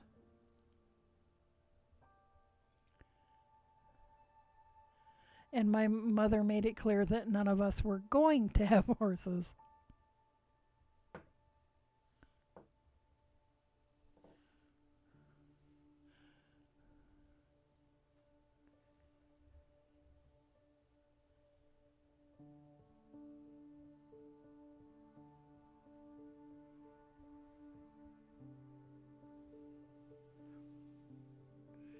When we were kids, growing up in Virginia, my stepfather promised my one of my sisters that before we left Virginia, we would go to Chincoteague and get a pony from the roundup. And my sister's heart was broken that we never did. But I look at it as an adult and I'm like, yeah, just what we needed. We knew nothing about horses except for, what I had devoured in books aimed towards prepubescent girls, or maybe pubescent girls. And, we had no business buying a wild pony that had absolutely no training and had recently been traumatized by being round up, forced to swim from one island to another, and then branded. Well, what would we have, poor thing. Birding Mom said, I read all the Black Stallion and Black Beauty and any other horse book in the library. Yeah, and my mom signed me up for a book club that was all horse books. So I had that like all through junior high. Mama Maid said, not as much anymore, except the cousin in Tennessee. Otherwise, I'd have had her out there with them because she'd either get over it or love the work she had to put into it. Yeah, well, that's a good point. I think all the work would have changed my mind.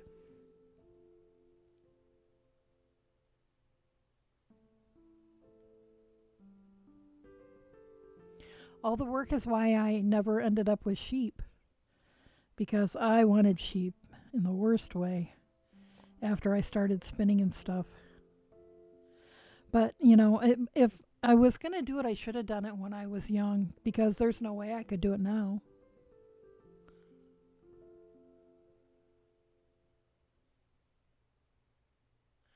Birdie Mom said, "Oh, that's a recipe for success. LOL. No.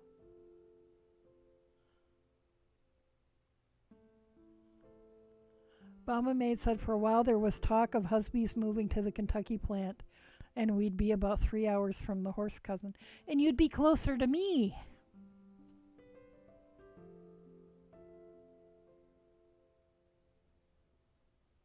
A little.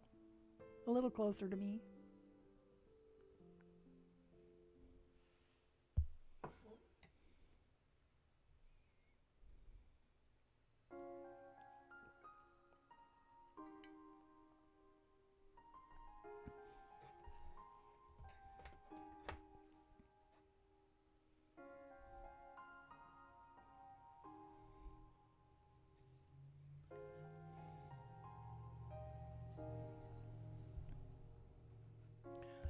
And she said, "If that had happened, she'd be spending a lot of time with Mikey. You don't eat before the horses are fed.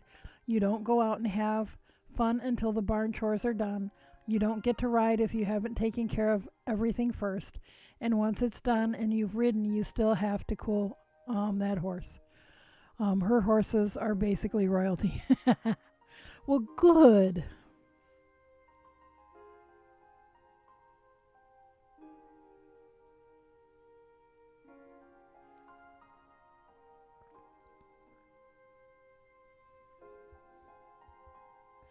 I was surprised when the first time I went to Maryland Sheep and Wool that's right smack in the middle of horse country. There are horse farms all over the place around there. Bauman Maid said she thinks waking up at 6:30 for school is hard. Hell, I would think waking up at 6:30 for school is hard. I agree.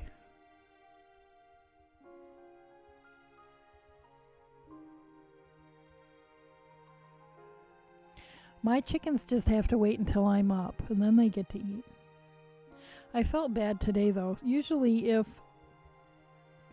if I'm going to be, up really late, housemate will take pity on them and go feed them, but um he didn't today. He was over helping the girlfriend move.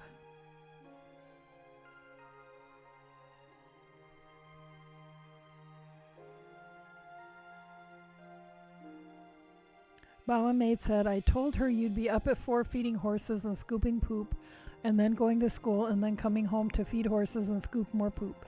Yep.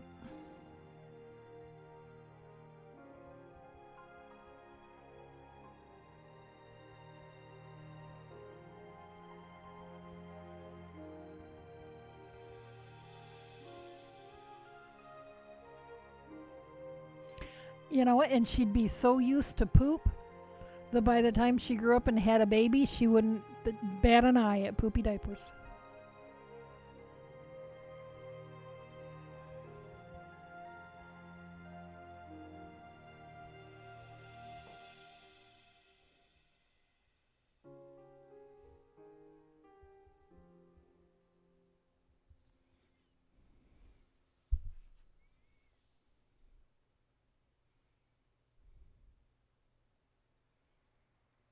Birding Mom said, and I had friends that adored that routine. Yeah, some people do.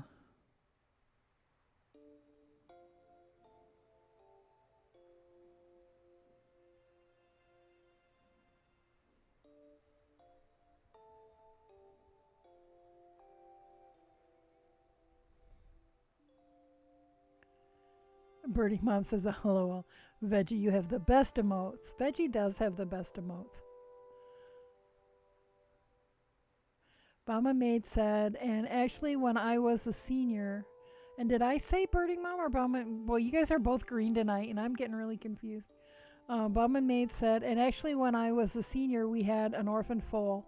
Her dam had colic and twisted her gut and had to be put down. Horses are so fragile. Since I had umpteen million ag classes through the day, it was my job to drive home, bottle feed the foal, go take a class, feed the foal, take a class, and bring bros home and feed the foal, and then go to night classes and come home and do the last feed. Ugh.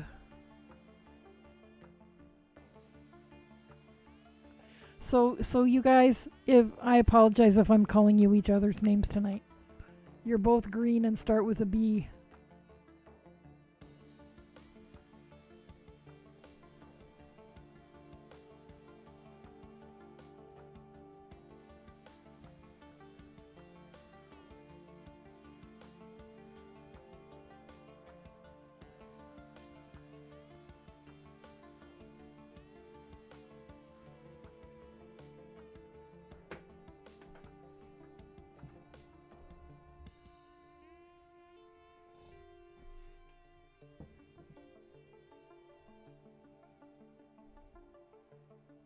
Veggie said some would even say the crappiest birding.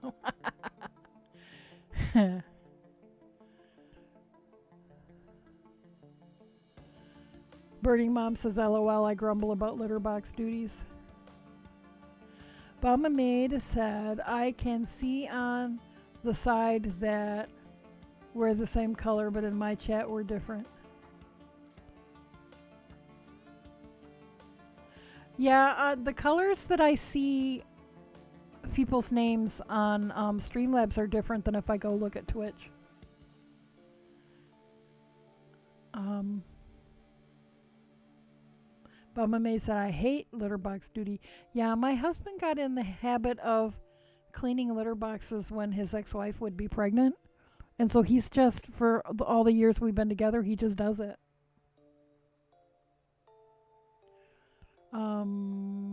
Birdie Mom said, ha ha ha ha ha ha to Veggie. Bama Maid said, and I'm the only one that can do it because Husbeast has a wussy stomach and will gag the entire time and might throw up. And I swear he might do that on purpose. Oh, I gag while I'm doing it, but I still do it. If a kid throws up, I gag while I'm cleaning it up.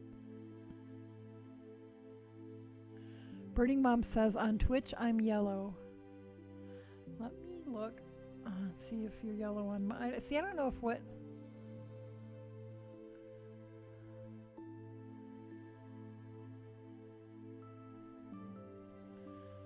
Oh, I was like, this isn't my chat. There's Fiber Mage. I'm still on Bauman Maid's thing, and Bauman Maid must be hosting me. So where am I? Channel. Oh, see, now it's not going to show anything until you guys write some more.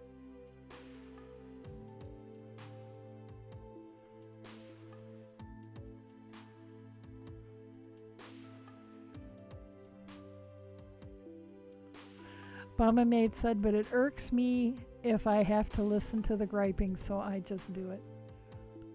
Yeah, and he probably knows that. Okay, so on my Twitch, Mama Maid is blue.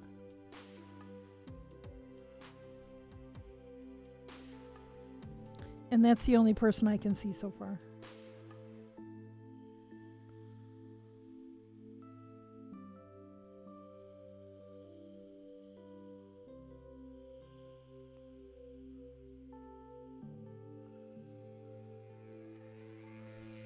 Okay, see what color is Birding Mom now? Baba Maid is blue, Birding Mom is red.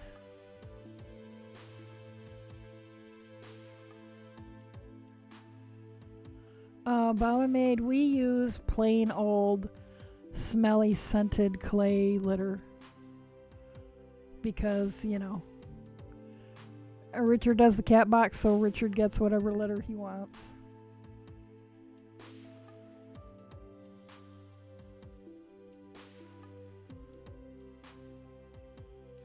But I personally have wondered about that crystal-y stuff.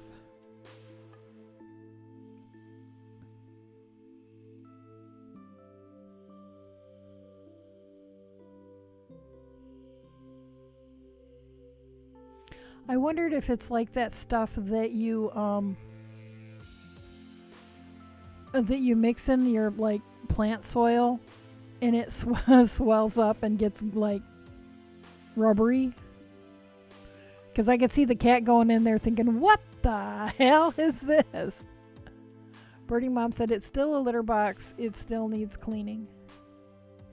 Mama Maid said I use tidy cats with charcoal, but noticed if I used the smelly litter, the cat would crap in the bathroom, so no sense. I can always tell when he's changed the litter because the cat will come snuggle with me, and the fragrance of the kitty litter is like clinging to her fur, and it's some sort of the synthetic fragrance, and it gives me a headache. Veggie said, I feel like if you set your color, it should be the same across all the things. Well, let me check and see, because you set yours to purple, right? Yeah, Veggie, you're purple. You're purple on Twitch and on Streamlabs. And I have set mine to purple as well, and I'm pretty sure I'm purple all the places.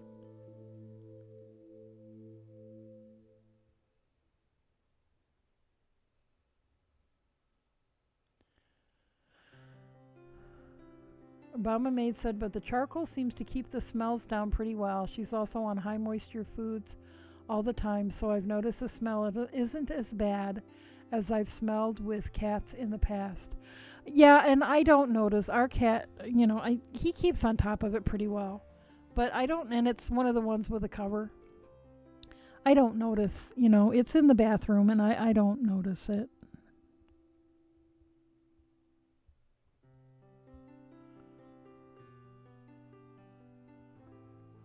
It's just, the smell of the actual perfumed litter that I hate.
Mama Maid said we have one of the auto scooper ones because we had a coupon and an Amazon gift card. I still give it a good check every other day, but I don't go through litter on it as fast as the manual scoopy ones. Oh. And it doesn't freak the cat out?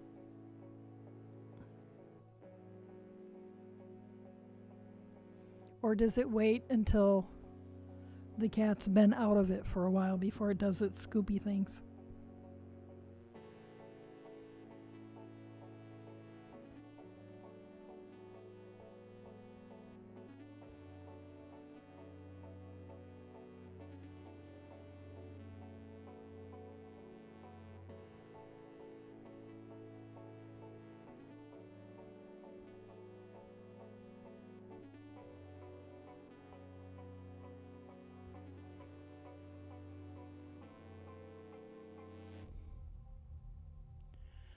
My maid said, and she likes to pee right in the corner of the box.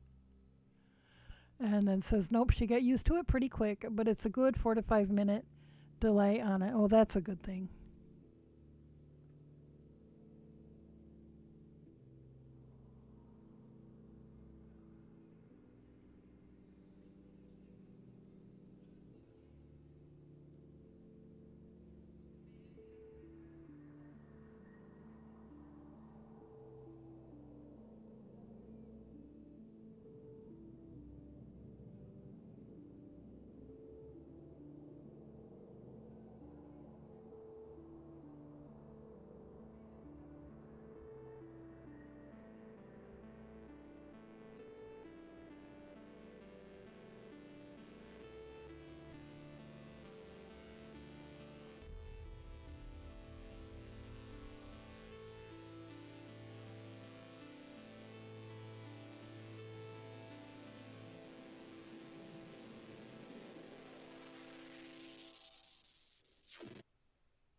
Alrighty, let's take a break.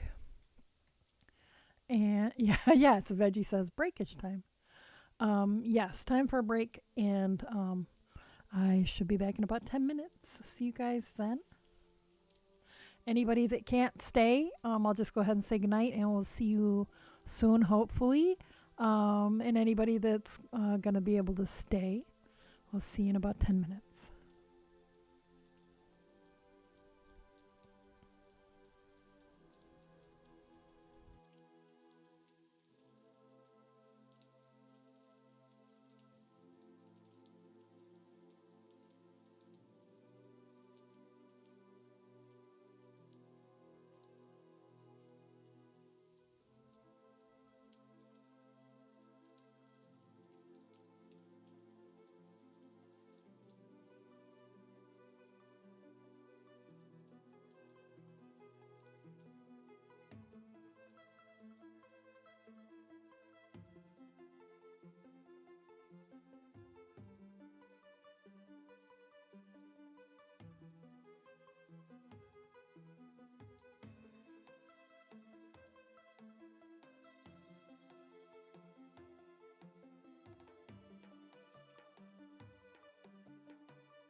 You know, I plugged my phone in and now the phone cord's hanging. We'll just unplug that. Get that out. Maybe I'll put over. Oh, then maybe that'll work better. Well, I don't know. I'll just plug it in when I go to bed. It'll be okay.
But my mate said, okay, I wound up starting my next turtle. But now it's bedtime. Alrighty.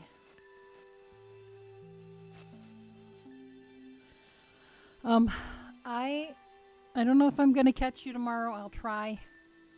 We have I have an appointment at 2, and then I think we have a couple of errands to run after that. But if I'm home and you're still on, I will try to catch you.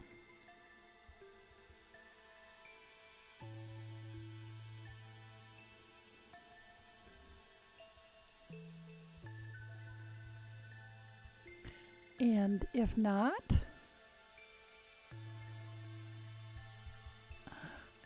I will hopefully see you tomorrow night. My mate said it'll be normal time tomorrow unless oldest is having school issues. Yeah, so you'll start right about the time of my appointment. But depending on how long you go. Oh, that's right. Today was late because of the car stuff.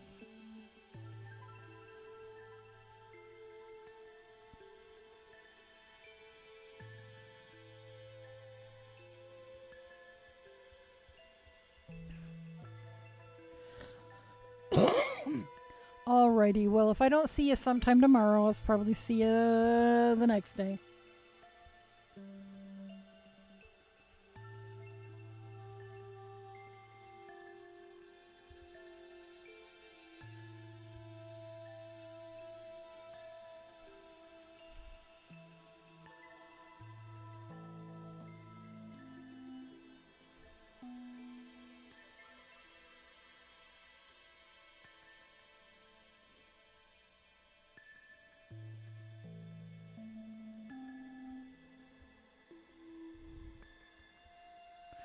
And she says, I want to start trying to go longer again. I've had some really short streams lately.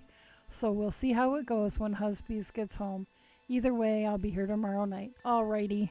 Well, if I don't see you in the afternoon, I'll see you tomorrow night. And have a good night.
This roving still smells a little vinegary.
Welcome back.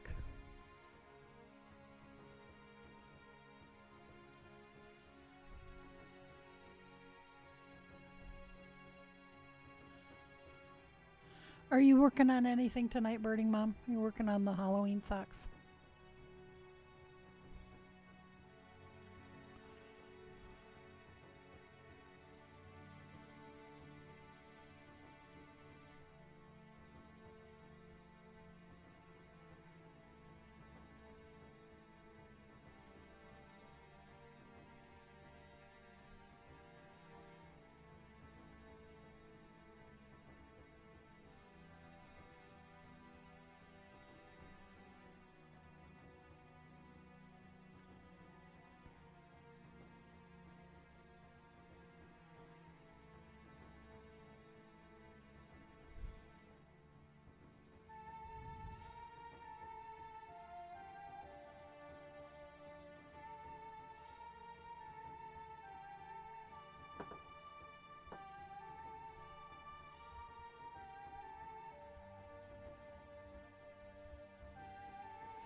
Birding Mom says, yes, 2 socks. Just finished one repeat, 20 rows of the festive ones. Cool.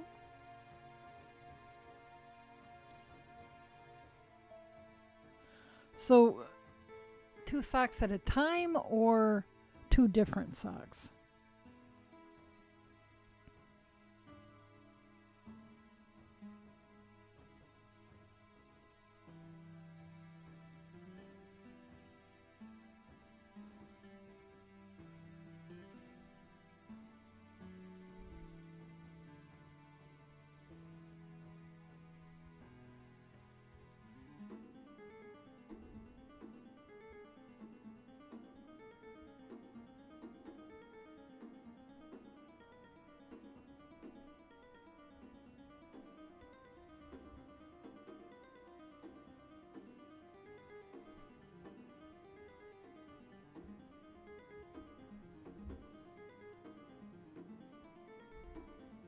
Two different socks. Cool. I should start a thread for the treasure box. Treasure box festive socks.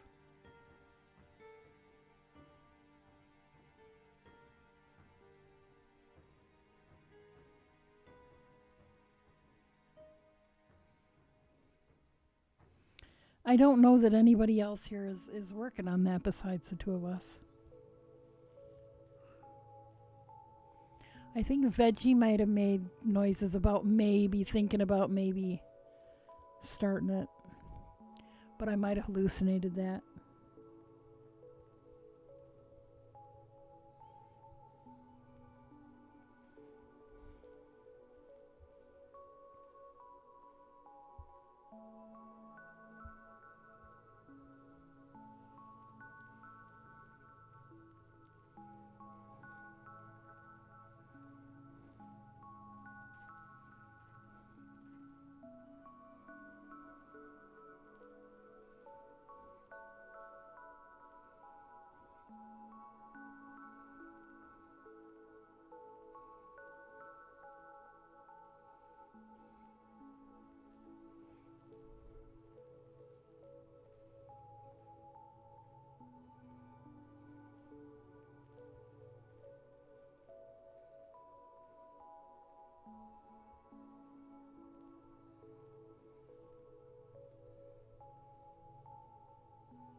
Birding Mom said, I have to take better pictures. I figure after this pair, number 12, I will have a big end weaving, blocking, and hoots part. I I need to get a sock blocker. I keep thinking I'm gonna order some of those ones from the guy that does all the cool cutouts at the top. I had cut a sock blocker out of cardboard and used that for pictures, or a set of them for a long time, but I don't know where that ended up.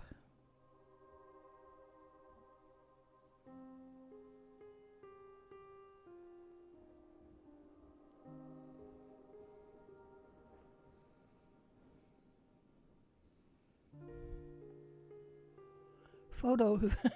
Photos, not hoots. I kind of thought that was what you probably intended.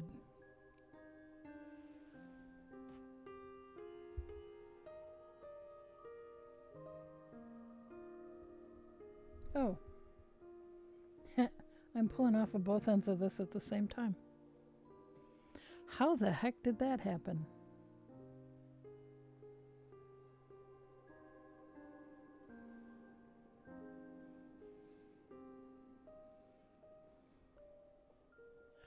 That's right. Damn auto carrot.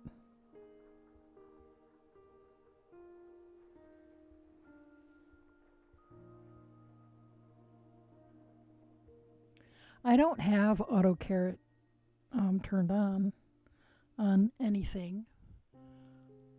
So any typos I make are just good old honest typos.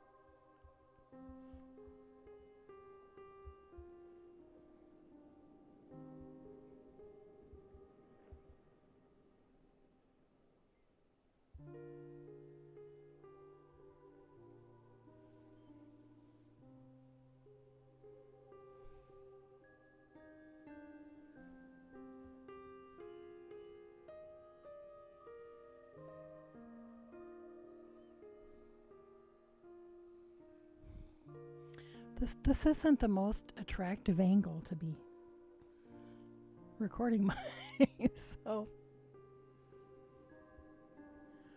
It's like, oh well, old and fat. We'll just have to deal with it.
Birding Mom says, I am I don't know why I'm so tired.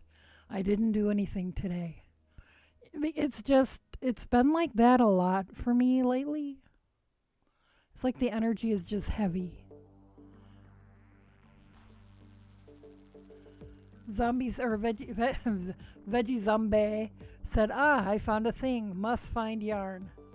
Okay, let's see what veggie found.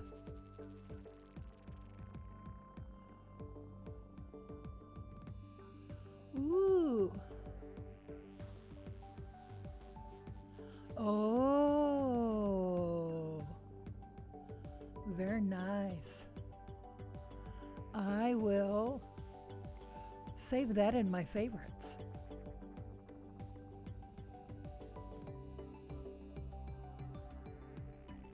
That's cool.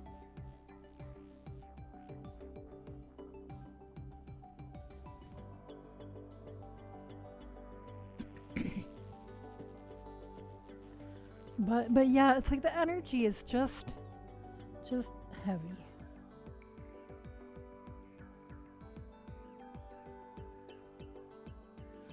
And I had a really weird realization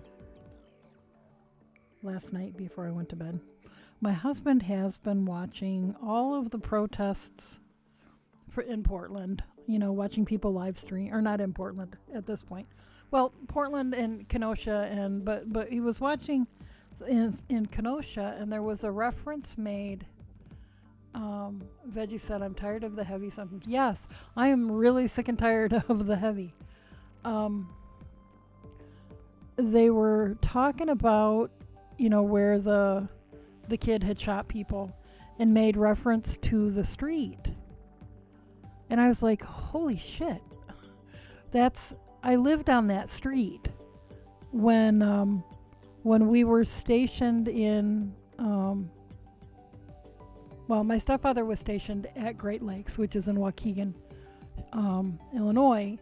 And we lived north of there in a little bitty town called Winthrop Harbor. And we lived on Sheridan Road. And if you drive north on Sheridan Road about 10 miles, you're in Kenosha. And that's where my mom did her grocery shopping and stuff. Because it was farther, to go anywhere in Illinois to get groceries. And so it was just weird. So like 10 miles from where we lived when I was in kindergarten is where all that crap is going down right now. Birding Mom says it just keeps coming. It does. It's like they keep shoveling more on. So are they, the powers that be, are they trying to create civil war? Playing everybody against everybody else and feeding into everybody's deepest fears to make us distrust and hate each other? I don't know. That's my tinfoil hat talking, but shit's just weird. Birding Mom said, and the orange Cheeto just stirred the pot more. What do you do? I've been trying as much as possible to avoid the political on Facebook the last few days because I realized I was getting myself into kind of an emotional bad place.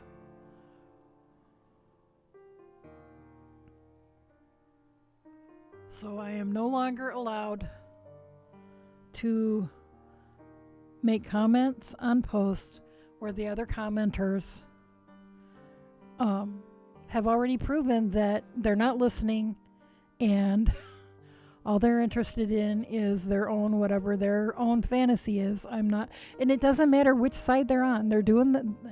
People are behaving really badly on both sides. And I knew this because it happens every 4 years. But so yeah, because Richard's like, why do you do that? They're just going to get you upset. Birding Veggie said it's an echo chamber. Yes, it is. And the vast majority of them don't even respond to your considered and critically thought comment. They can't even be bothered to respond to it other than to click the laughing emoji. So If we were having this conversation in real life, you would laugh in my face? Seriously? Or does that just mean you don't have an answer? Birding Mom said he said some crap backing the white kid. Said he absolutely wasn't defending himself. Hey, Lady Peridian. If you're defending yourself, you don't shoot somebody in the back who's trying to get away from you.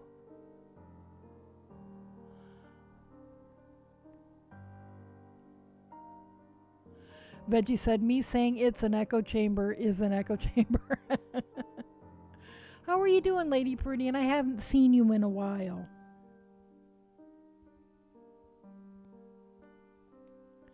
Veggie said, and more meta. And the thing is, I don't think that this is going to be over. Usually after the election, everything settles down and people just mutter to themselves and things sort of, over a few months, everything goes back to normal. I'm not convinced that things are going to go back to normal. I think people have been pushed now to the point where, whoever wins, whoever ends up unhappy isn't going to just fade quietly back into the night. Birding Mom said, no, they just shout everyone down so the loudest opinion wins.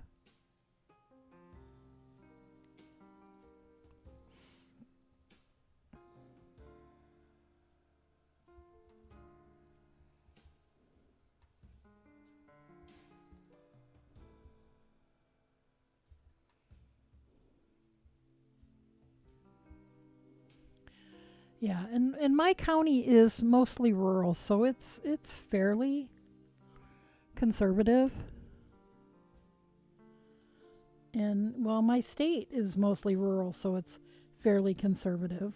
But the populations of Pittsburgh and Philly tend to push elections over into the blue, if it's like the national elections and stuff. But feet on the ground is. There are a lot of people around here who are trying to in the state legislature, I think I've talked about this, has taken yet another step trying to shut down the governor. Lady Peridian said, yeah, I changed hours at work. I go in at 8 p.m. now, supposed to be at work now, but hip has been hurting today and had a headache, so I called out. Well, I hope you feel better. I'm glad you have a night off of work, but I hope you feel better.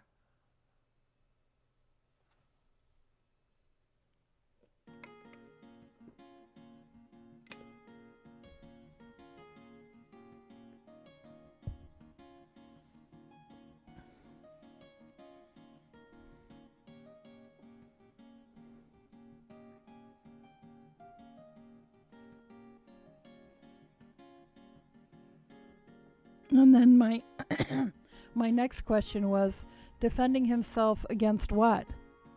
Some guy threw a bag of trash at him and then ran? And what, self-defense, he had to use deadly force because, some guy was going to kill him with a bag of trash?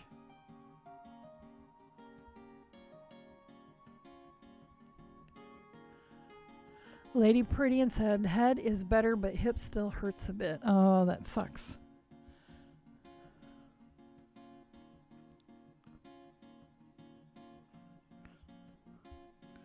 Is your hip, is that something that bothers you frequently, or is that a new thing? Veggie said, I wonder if he took any classes before carrying. I haven't seen any reference to that. I did read the, what do you call it? The arrest statement or whatever it is. Lady Peridian said it's an ongoing thing. Yeah, like my knees.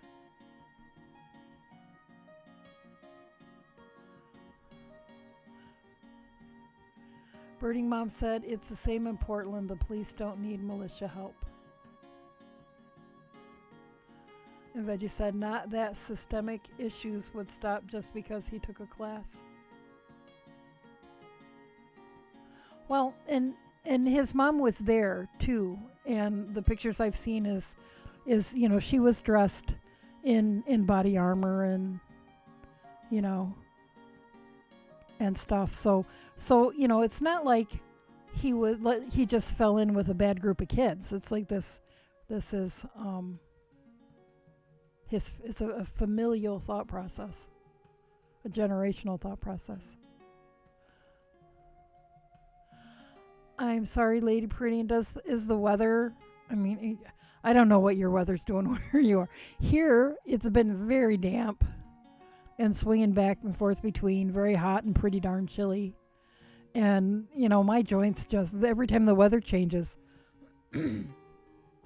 my joints complain, and but so fortunately I can sit most of the time. Or actually, it's more of a lean. I have a stool that I can sit on, but I mostly kind of lean on, my butt's on it, but I'm not really sitting. I'm kind of perched on the edge. Lady Pretty and said, yes, it's a rainy day. It's rainy today. It's been much of the weekend. It rained and rained and rained and we need it so much, but the ground is really dry. But then, it stops raining, the sun comes out, and everything turns to steam. So then it just burns all off.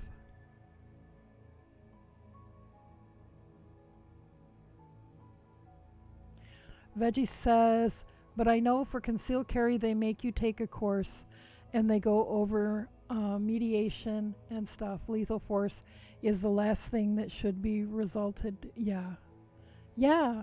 Birdie Mom said, so he's underage and shouldn't be open carrying anyway, only over 18, and he transported over a state border as a minor.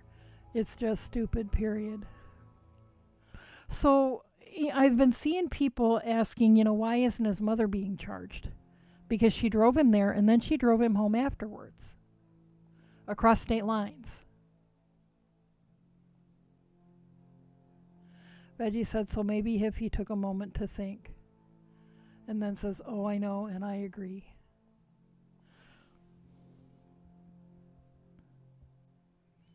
I mean, who would put their minor child in that sort of a situation?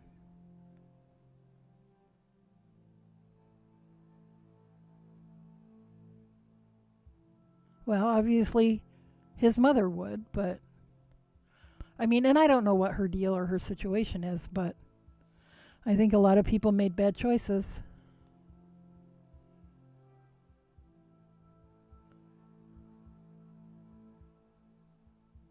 And then, I've been hearing people say, well, the people who died, they just shouldn't have been out past curfew. So it's their own fault. Well, but the guy that shot them was out past curfew too. So where's his responsibility? The first person he shot, he was arguing with, apparently, and it was a protester, and the person he was arguing with had a bag in his hand that had some trash in it, and he threw it at the kid and then ran, was trying to get back to his car to leave. And the kid pursued and shot him in the back. And then, other people were like, get him, and took off to chase him. So he took off running and then stumbled and fell. And the guy with the skateboard, who he killed, hit him with the skateboard, but he was just trying to kind of subdue him so he could get the gun away. And now he's dead. And then, then this other person tried to wrestle the gun away from him. And I mean, and those people were very ill prepared for that. I mean, they didn't go about it correctly because they hadn't been trained to disarm or subdue a live shooter. They didn't know what they were doing. But they were trying to protect other people around them.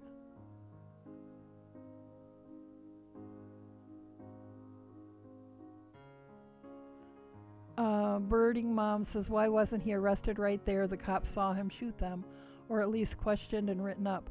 Well, rumor is that from witnesses that he went up to the cops and tried to turn himself in, and they didn't do anything. I don't know. That's rumor. It's from witnesses, but I didn't see it, so it's hearsay. But I don't know. I just don't know. Veggie said Breonna Taylor was sleeping, so yeah. Yeah, exactly. Veggie said the whole if they followed curfew is BS. Yeah. Yes, it is. That's like saying that 3-year-old that got, sexually abused is responsible because she's a girl. It's like, oh, look how cute she is. Or some woman who gets raped in a bar. Well, look how short her skirt was. Birding Mom says the whole thing is BS. Yeah. And like I said, people are being encouraged. It's like both sides are being encouraged to behave badly and make bad choices.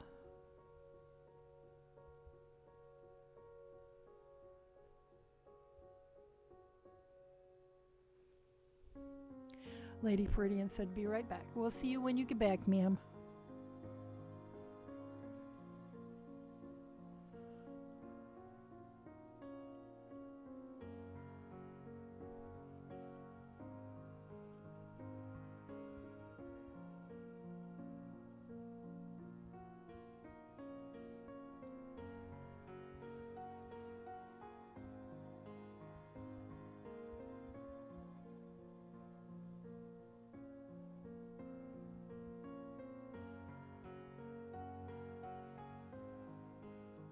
Well, and I also have been reading about, apparently there's a new group that, similar to the militia groups but different, that call themselves something boogaloo, but they started calling themselves Big Igloo because Facebook started shutting down the boogaloo groups. So they started new groups and they're calling themselves various things that sound similar. But they are, like, militia groups are very often people who self-identify as like libertarian. They don't trust the government. They believe in the Constitution, but they don't trust the government. Well, the Boogaloo groups are more like more into anarchy, but from shit needs to change and somebody needs to get it started. And they're not opposed to violence. So they're showing up at protests and hanging around like in the back, with their weapons, and, body armor and stuff, but often wearing like Hawaiian print shirts under their body armor and stuff like that. Have any of you guys come across any of that? Birding Mom said, anyway, it makes my blood boil. Let's talk kittens or weather or non-Cheeto. We can talk about whatever you want.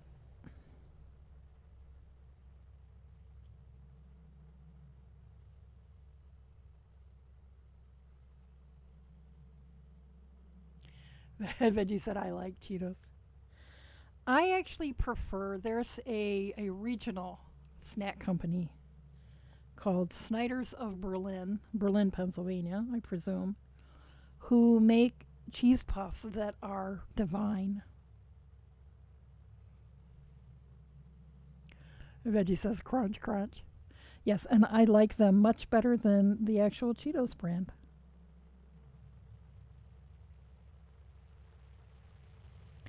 I discovered them when I managed this video rental store for a while. And Veggie says, oh, Birding Mom says, LOL, just not the one in office. To which Veggie responds, oh no, the hunger. And I developed a serious addiction to these cheese puff curl things. I can't even remember what they call them.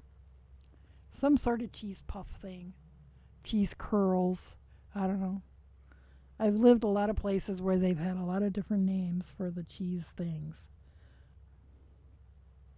But these ones from Snyder's of Berlin are so good.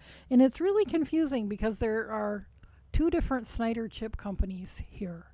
There's Snyder's of Berlin and Snyder's of Hanover, and their products are really different from each other. Pennsylvania is weird, y'all.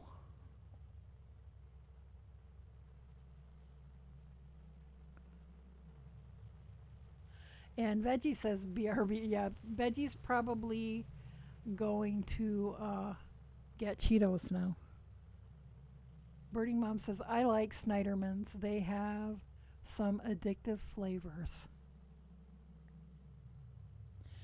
But you know what I really wish I could have, snack wise, was from, and I think we might have been talking about this because I think there was somebody on from Wisconsin in the last few days, is cheese curd from the Katie Cheese Shop in Wilson, Wisconsin.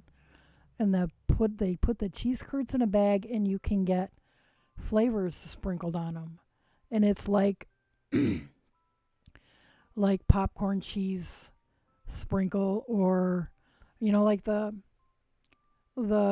flavors they sprinkle on wings or rubs for I don't know, brisket or whatever. And well, some of them are probably flavors that are meant for potato chip manufacturing, but they're so good. I have many happy memories of munching on those driving across northern Wisconsin.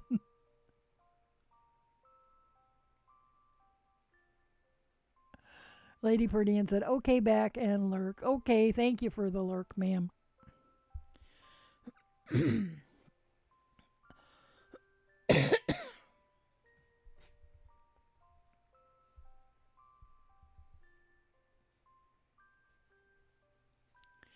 Okay, is this song that Pretzel Rocks is playing, is this one that we usually hear? It's not sounding familiar. I wonder if they slipped a new one into the playlist. Lady Peridian said, eating. That sounds like a good idea. I have not eaten anywhere near enough today. I will have to find something to eat when I'm done streaming. Oh, and I didn't do any turmeric today.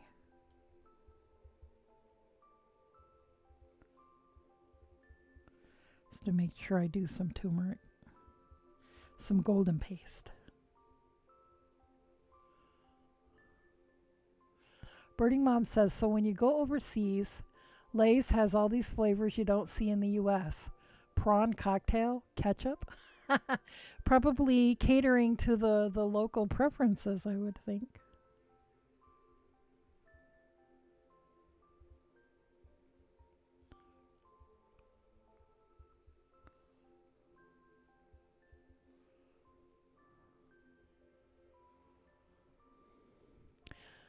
A friend of mine travels to London once every couple of years, London, England, and she always takes all of the flavors of M&Ms that we can get here that her friends can't get there.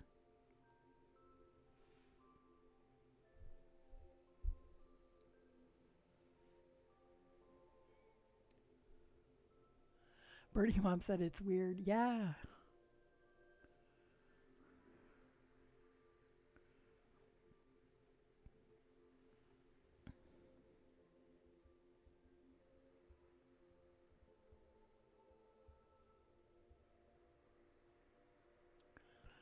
And she said, my kids would always get one bag and try them, and we never liked them.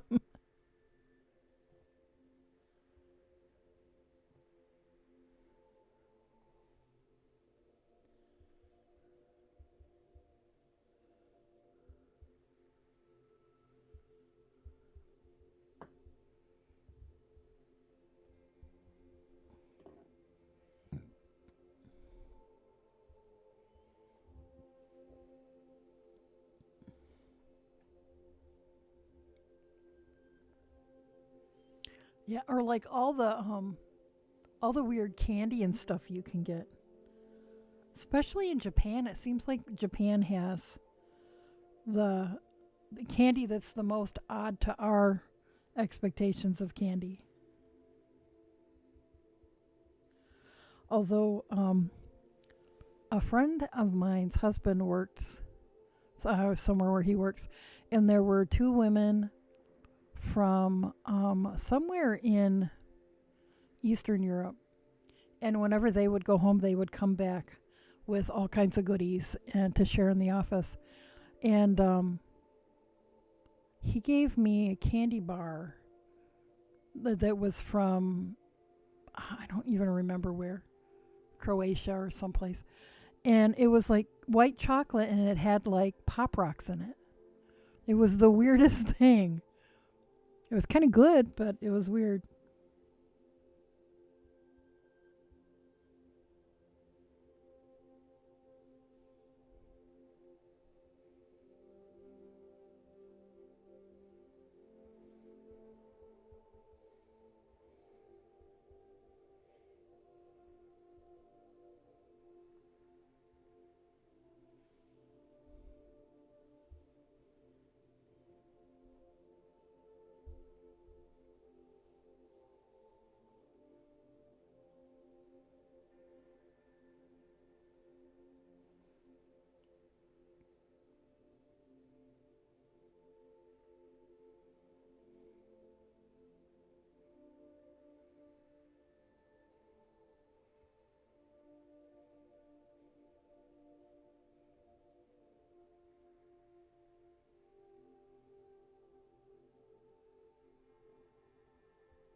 Birdie Mom said, where I used to live, we had a high Asian population.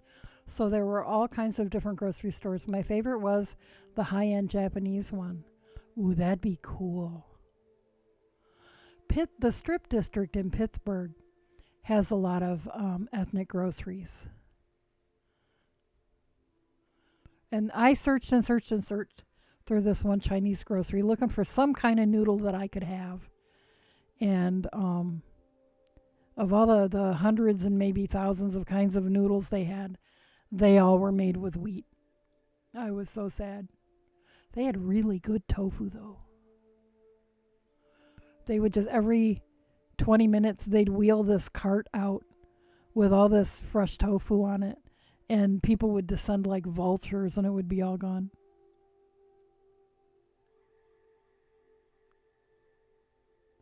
Birding Mom said it was an explosion of color, just dazzling. Here, kids get the colorful stuff, and adults get more sedate. In Japan, they just ramp it up. Neons everywhere. That sounds like so much fun.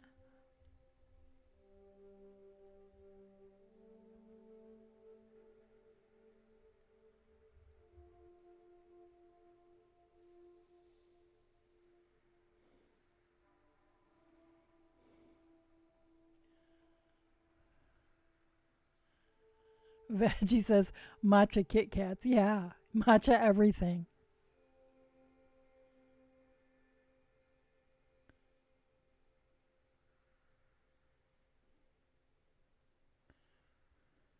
So speaking of food trends, do any of you know um when did salad bars go out of vogue? Because there used to be everybody had salad bars, and Wendy's had an awesome salad bar slash pasta bar slash something else. It seems like there was a third thing, and at some point they were gone, and I was like, wait, when did they go? When? But it was like everywhere you went, there was a salad bar, and now there aren't a lot of places anymore that have salad bars. Birding Mom said it was. Oh, wait, I missed one. Lady Prettian said, we just picked up some noodles today from our Asian market made out of beans. Oh, that's cool.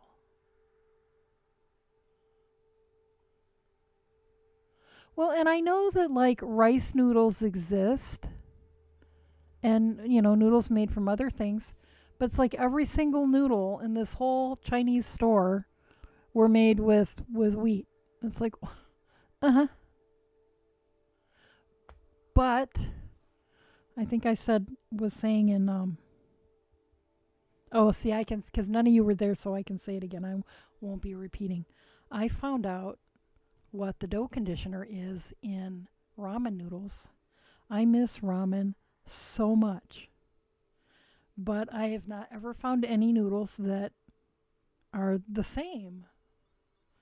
And I found out what the dough conditioner is, and now I can make my own ramen noodles. Veggie said Wendy's had one. Wow. Wendy's had salad bars for a long time. I'm gonna say maybe mid to late 80s and well into the 90s, if not all the way through the 90s.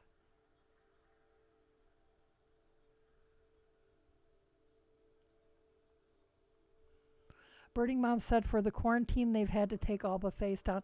But I mean like for like in recent years. Most places I go don't have salad bars anymore. Unless they're the like, all you can eat places like God, geez, they're all regional, so I don't know. You guys won't probably know. But like the big boy type restaurants have always had all you can eat salad bars. Um, but apart from those kinds of places, or like the places that are all buffet, I don't typically see salad bars anymore. And I just can't put my finger on when that changed.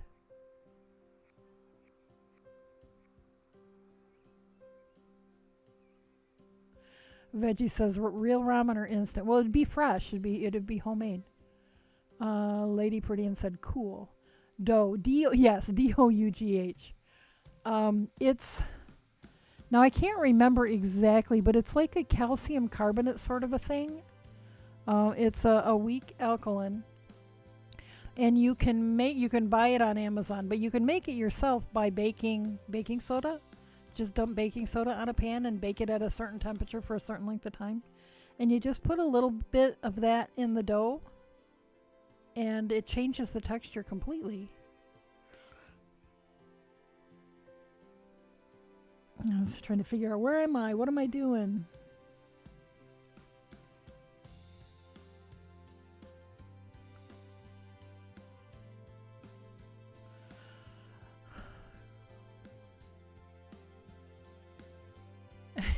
Veggie said it's like it's late or something. Yeah, it's like 2:15 in the morning here.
Veggie says, and it all comes back to do re mi.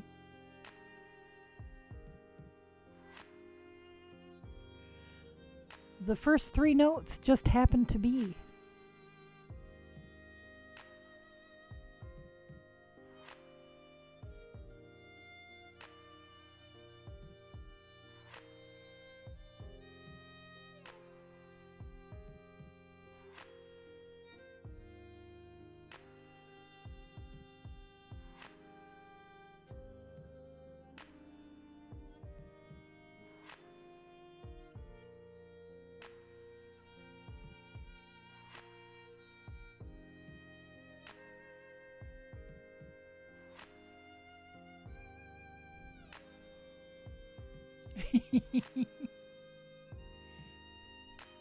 Whoops, crap.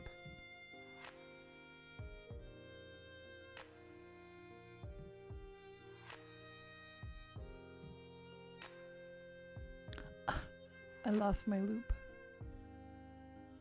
Veggie says there's bread dough frolicking in the woods. Yeah, and that's how I'm going to think about it now.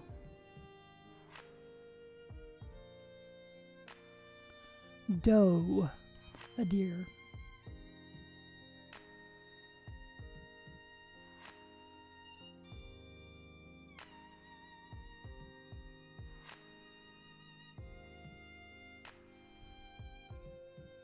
Birding Mom said, "Oh God, thanks for the earworm. Now I want to sing to small children wearing an apron and a bad haircut."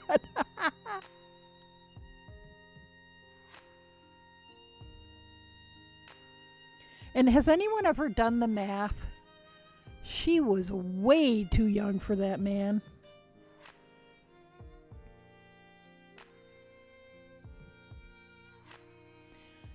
And and then one time this friend of mine pointed out, because when I was working at the video store, I had to always have movies that were, PG or lower playing. And so I went through a phase where I was watching The Sound of Music a lot because it wasn't annoying in the background and I could sing along and stuff. And I was talking about it with a friend and she said, "Have you ever noticed how more grown up she is when they come back from the honeymoon? It's like, I went from being I was a teenager, but now I've had sex. So now I'm all matronly and motherly." And I was like, I never caught that. But it's true. Veggie said, "We had to sing that in class in elementary way before I even knew about the movie." Well, see, the movie came out when I think I was in elementary school already when the movie came out. And so, everybody who had been to see it was all over it. Birding Mom says he was rich. That breaks all age barriers, evidently. Yeah, I think you're right.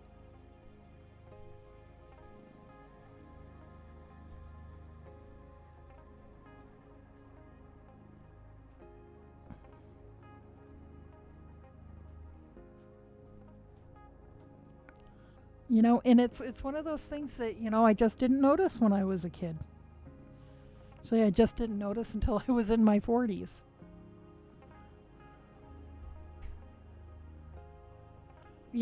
How much younger she was.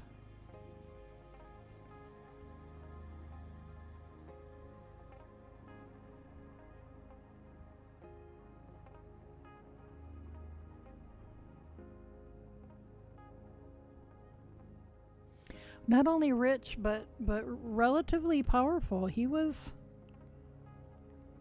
some sort of high-ranking naval officer.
Burning Mom said, "So yeah, rich and destined to live or to not live long with the war starting. Score." Yeah, and then they just, escaped over the mountains.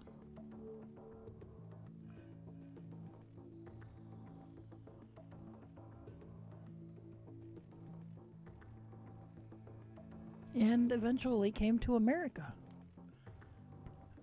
Send the kids off to a boarding school. Well, that's what the other woman wanted to do. Marry him, send the kids off to a boarding school. Veggie says, cha-ching.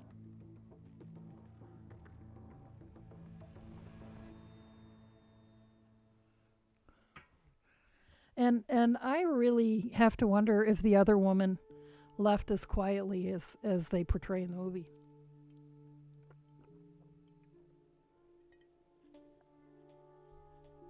You know, the socialite.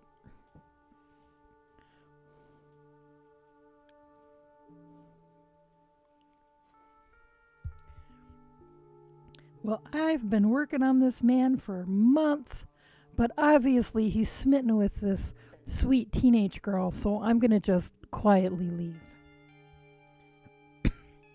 Yeah, I imagine that happens all the time.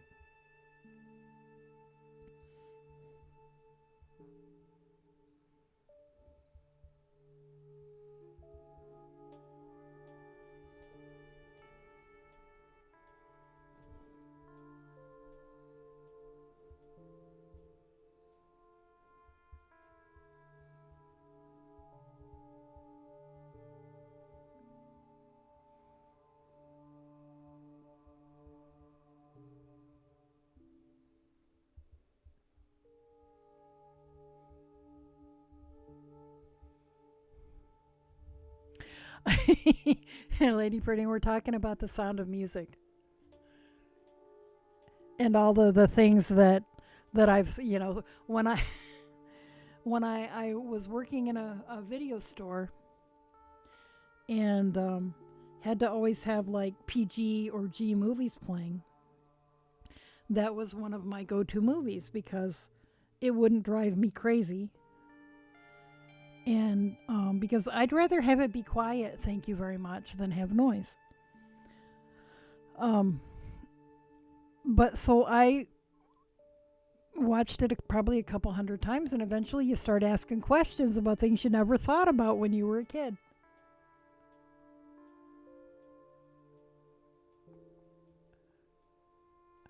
And yes, Birding Mom says Veggie has bread loaves roaming in the forest, doe, a deer. I think that Veggie has started the whole conversation with her do re mi comment.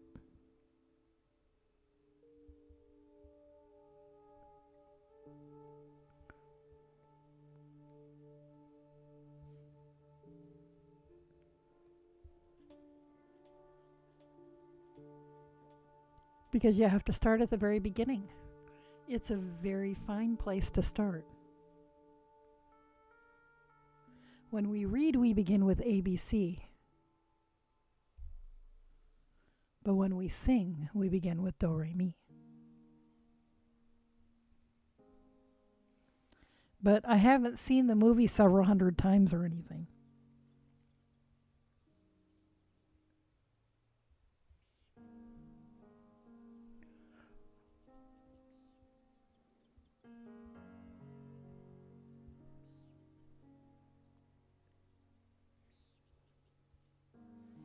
I should watch Chitty Chitty Bang Bang a couple hundred times and then we can pick that one apart too. Because I'll bet you there's lots in there. All those movies I loved as a child. Birding Mom says there are lots of movies that I've rewatched as an adult and now have all kinds of questions. Yeah.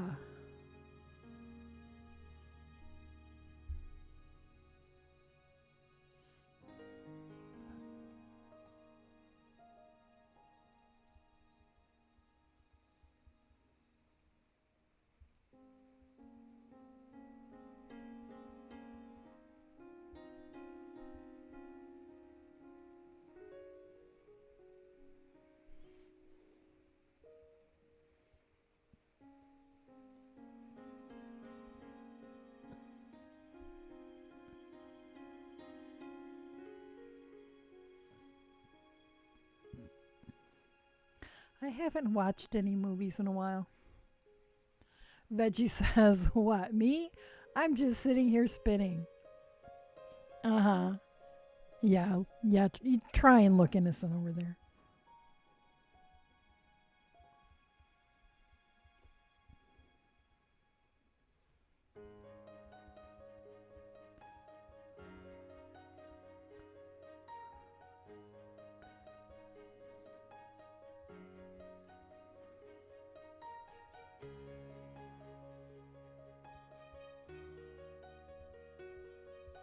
But, you know, I think it's interesting that Maria would have been sent as a nanny to that family because the oldest child was nearly 17, as we know from the song.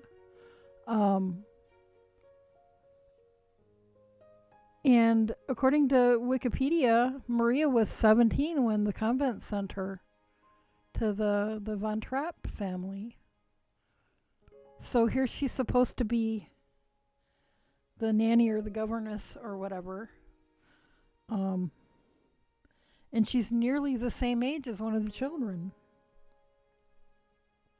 And then becomes that child's stepmother.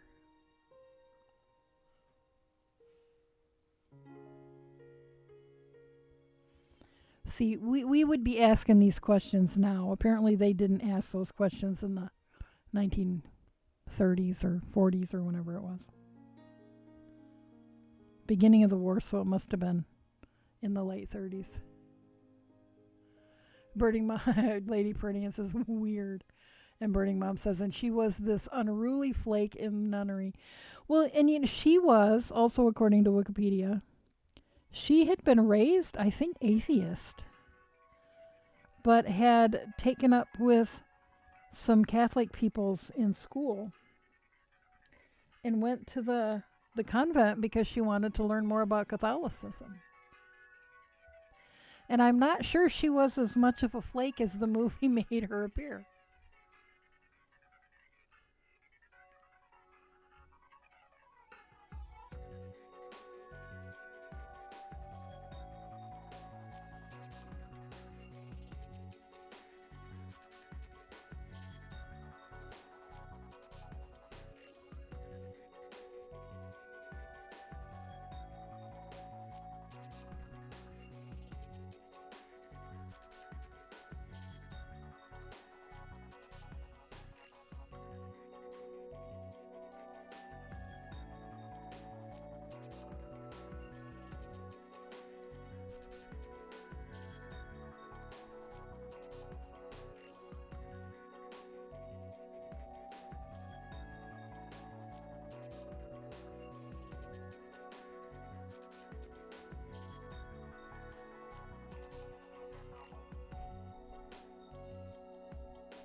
You're gonna still cook. Oh, yay, there'll be food. Yay, I won't have to cook.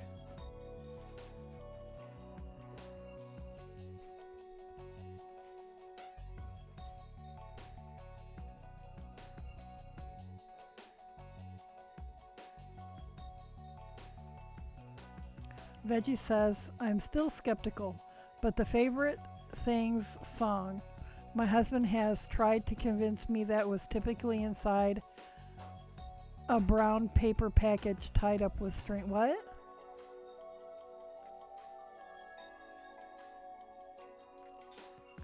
What does he think was typically inside a brown paper package tied up with string?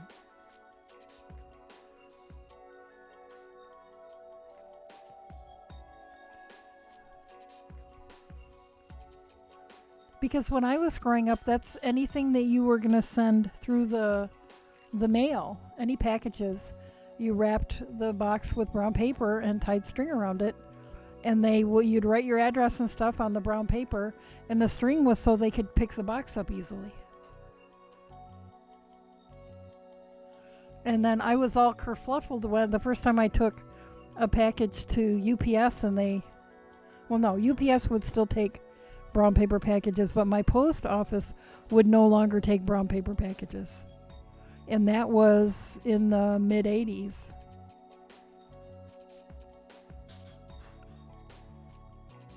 This whole just chucking everything in a box and taping it shut thing just kind of blew me away. So, are you going to tell me what he thinks is in a brown paper package? What, pornography? Nudie, yeah. That's what I thought. Nudie mags.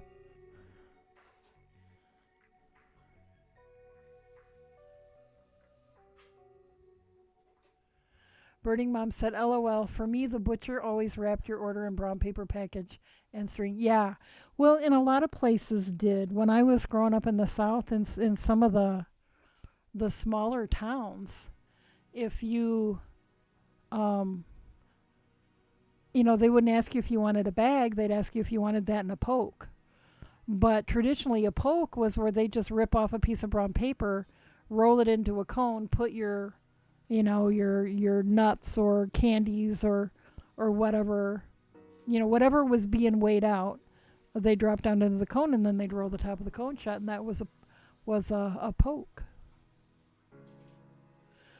Dorkalicious says, mucky mag, mucky mags. Huh, I haven't heard that expression before.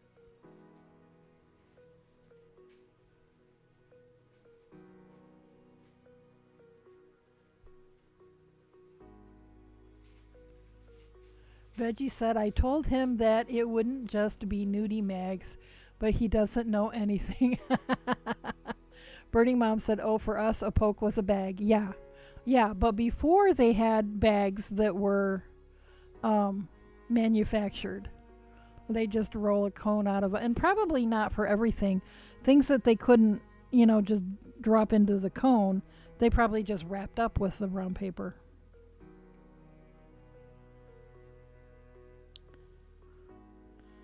I think I mostly remember the butcher using white paper, which I still call butcher paper.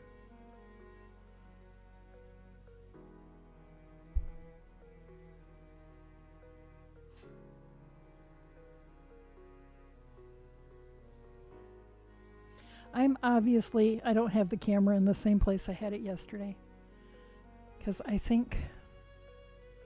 feel like I'm getting out of frame more tonight. Oh, Birdie Mom says, no, I meant a cloth bag or a sack. Huh. Well, perhaps it was both.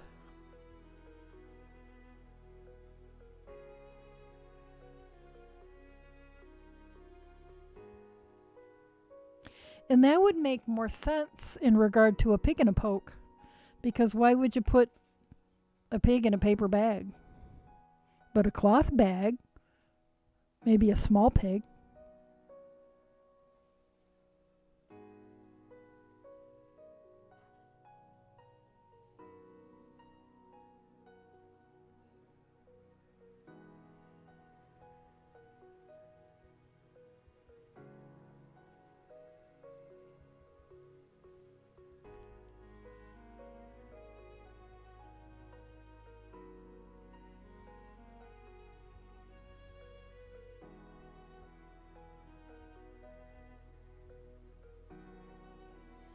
Now, but would they use a cloth bag to put your stuff in at the store? Or would that just be a more generic cloth bag that you would, have around the house to put stuff in?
Birding Mom said, our stores used the brown paper bags, A poke was a large rucksack used to carry things to market and such.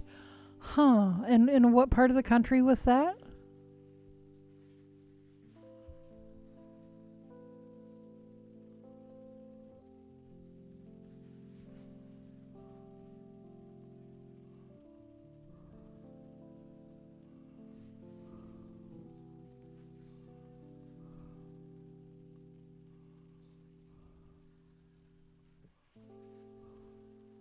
In California. Huh. Because where I was familiar with the expression was in Virginia.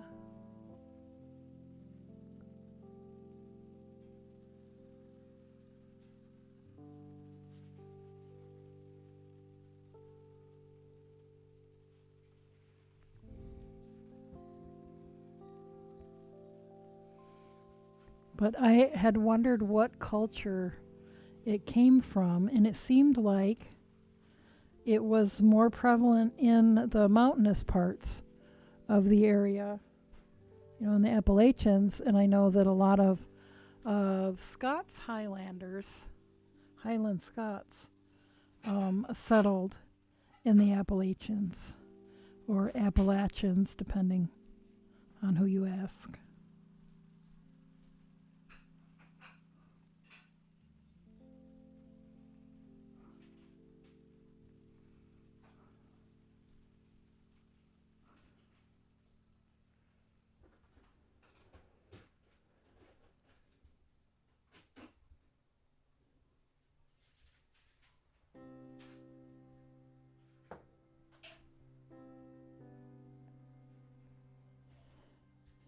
And apparently, a lot of the expressions that one hears around Pittsburgh are come from the Scots settlers,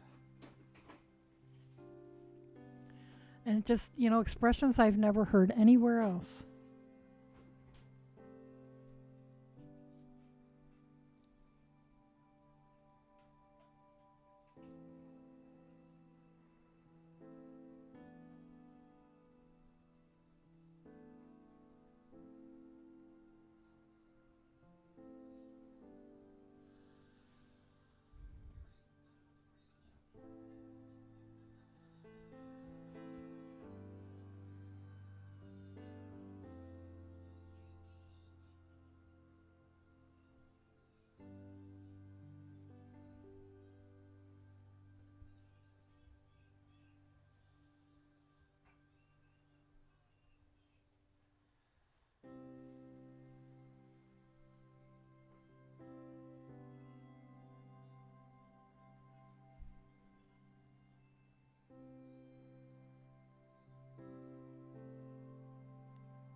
Okay.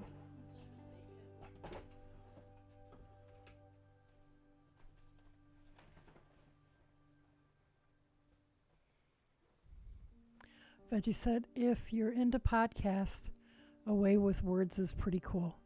Oh, that sounds interesting. Oh, wait.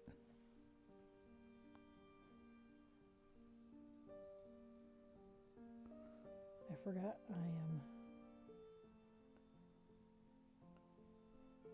there. We're getting pretty far.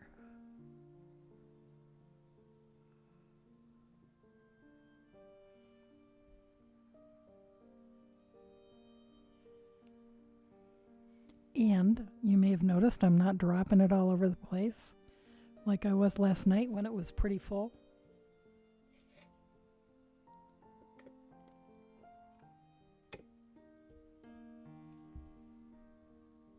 But yeah, away with words. That sounds pretty cool.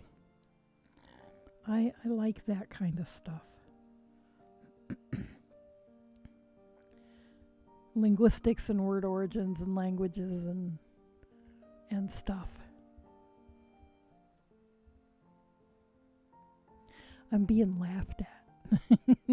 Or chuckled at, I should say. Oh, she says she agrees. I love looking at how different cultures and stuff work. And the languages are just more interesting. I just can't read them.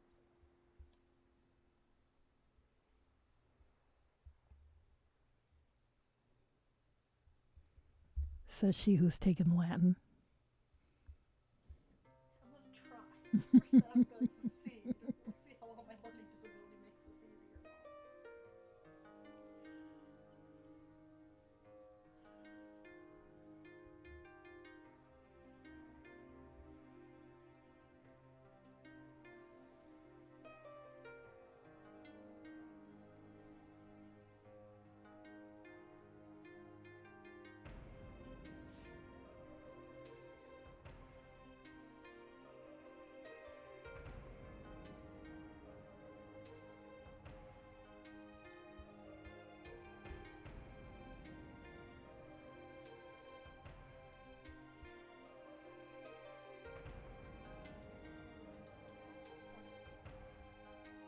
Probably the air allergies are my allergies are just kicking my butt. Like this whole summer I've had issues with the cat whenever I don't take allergy medicine, and she's been in my room for like almost 2 days. Hmm. So I think it's her. Could be.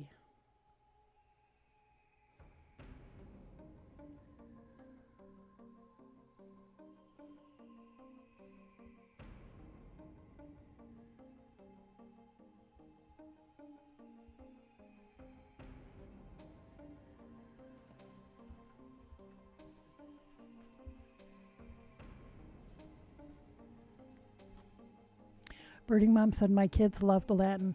Yeah, I was really impressed that our school here offers Latin. But she has to go to the middle school building for Latin 1. Did you say Latin 1 and French 1 are in the middle school building? And German 1. Yeah, so their first level are all in the middle school building. Fortunately, it's all on the same campus. So it's just like a 10-minute walk.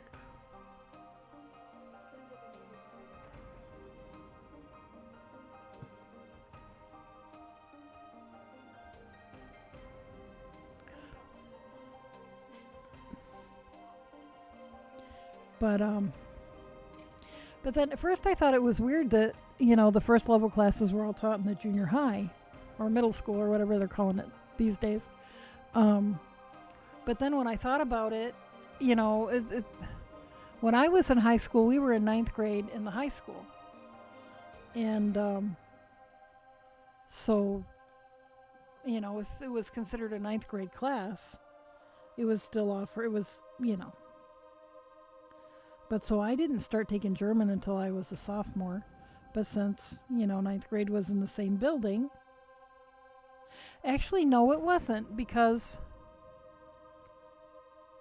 my class was the youngest class in the high school for 2 years, because we were the last 9th grade class to go to the high school. And then they, the next year they sent the 9th grade to a new junior high building that they had built.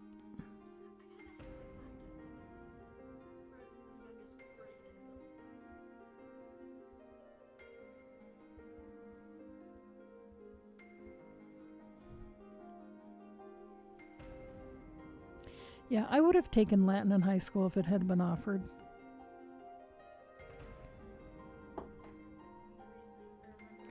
Whoops, so much for not dropping it.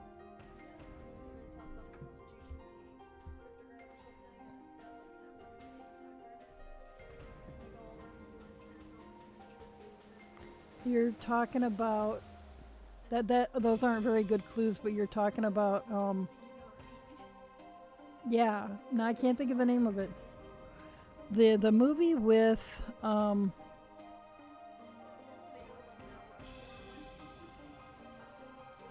why can't I think of his name?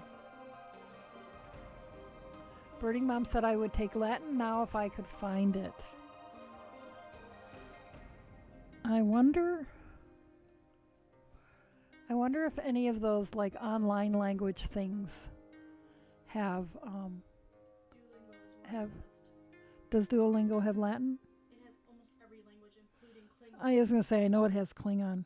It has South Korean, North Korean. Anya thinks that Duolingo has Latin. I haven't ever looked. I know they have Klingon. They have Japanese, Korean, Spanish. And usually if they have Spanish, they have Latin, I think. Okay, Dork says Duolingo has Latin. The only thing with Duolingo is that at least because I've never gotten very far. Veggie says Duolingo is needy.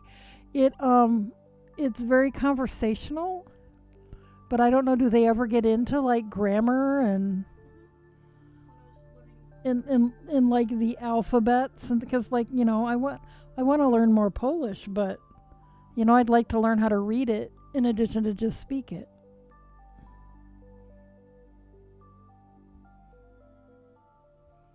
And Polish is almost a different alphabet, not to the same extent as Russian, but there are a lot of letters that are very different than what we typically use. I was taking Korean lessons on there, and they taught me basic alphabet before they taught me the speaking full thing. Oh, because see, German didn't do that. It would show me the letter, and it would give me the sound. Huh. It's confusing beyond all belief with Korean, because they have a letter that looks like A, and it sounds like Y. And it's not fun. Birding Mom said no, Latin is not spoken. We don't actually know how it was spoken. We can guess, but we don't know. One of the Civilizations games that my husband plays, there's a character that represents like ancient Rome.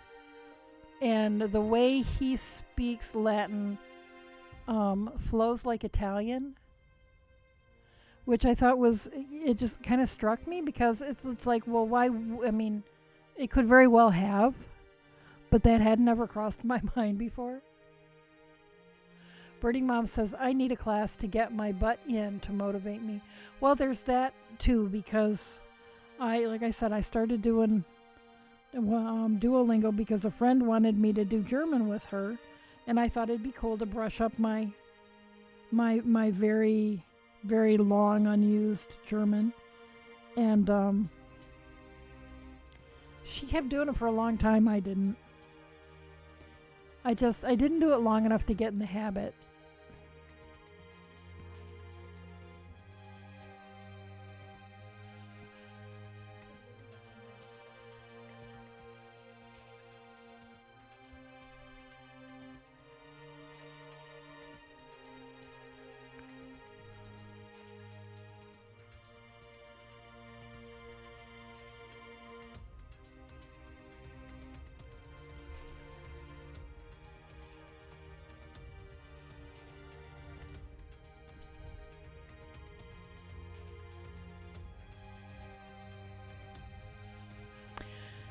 It's been so long since I took an actual class in anything. I would like to do that. My brain really needs the exercise.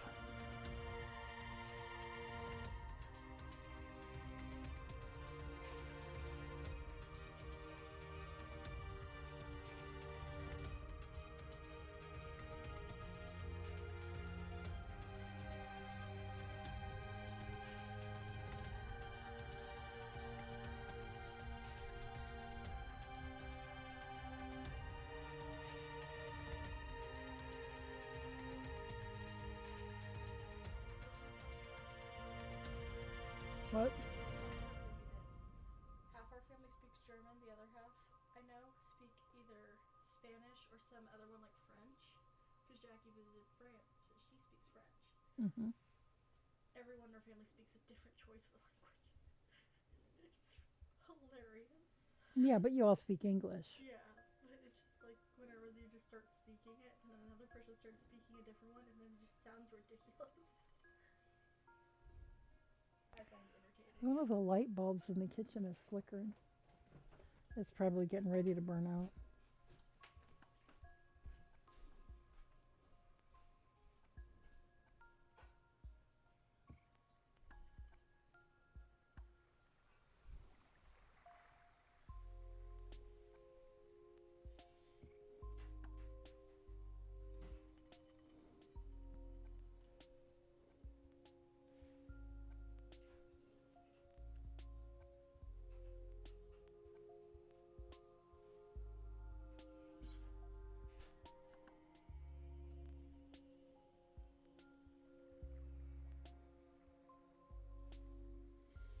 I think I could. Yeah, haunted kitchen. Not surprising. Um, although the kitchen is probably the most recent addition. I don't know if the ghosts wander over that way. Um, what was I going to say? Oh, I I wonder if. See, I think if I had like a Zoom situation, I could learn a language that way better than. Um, I mean, I'm gonna give Duolingo another couple of tries probably, but I also when the housemate was doing Rosetta Stone, um, he was doing really well with it. I was having it was Russian, with which I have like very little, if any, familiarity. Um, I think I would do better with the actual feedback of an instructor telling me that yes, I'm pronouncing that correctly, no, I'm not. As opposed to listening and then hoping that I'm repeating it correctly.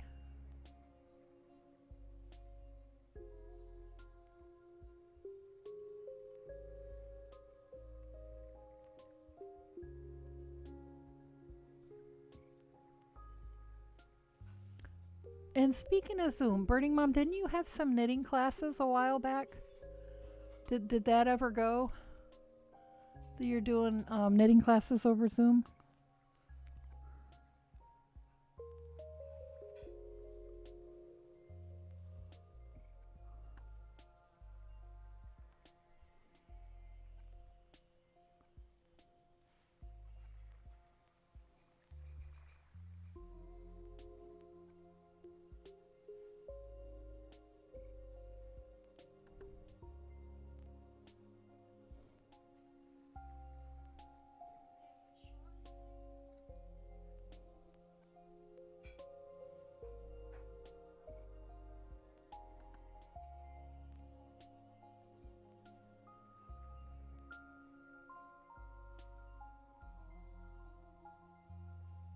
And I think we'll either do some wheel spinning tomorrow night or um, maybe go back to some knitting and work on that sock again.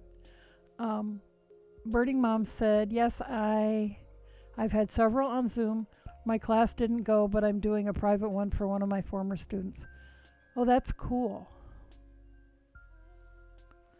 Apparently there was somebody in the yarn shop asking about if there's going to be another sock knitting class.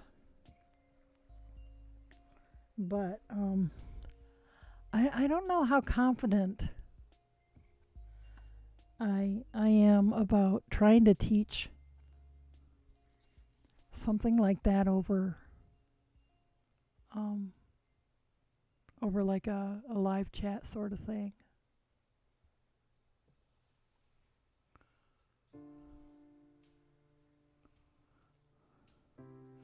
But I know my yarn shop is doing, all of her groups are meeting over Zoom. I don't think she's started any classes back up yet.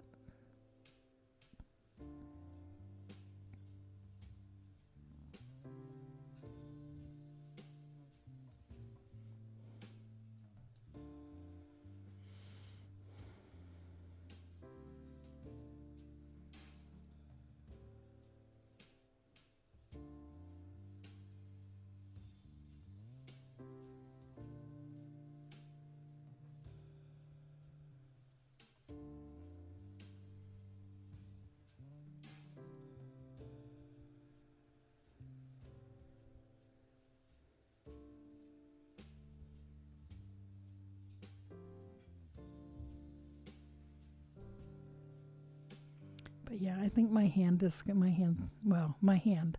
I was going to say my hands, but this hand, my flicking fingers are going to need a break from this tomorrow night.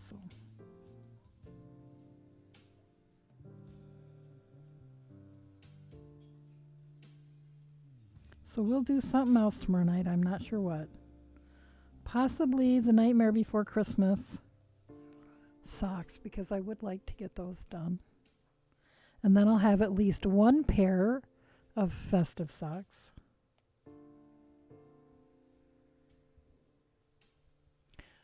I don't think it's likely for me to be able to catch up with Birding Mom's 12 pairs.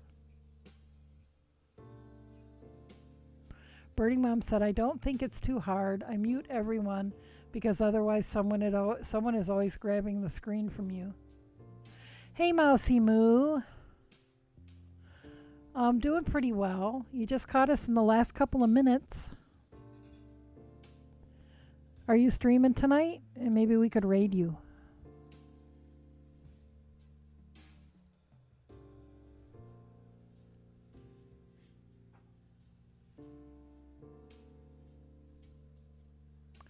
And Robin. It's... Birding Mom says, I started about this time last year with the teaching on Zoom or Skype or... Robin says, I am in the office. Yeah, we're just finishing up here. Oh, wait, stop.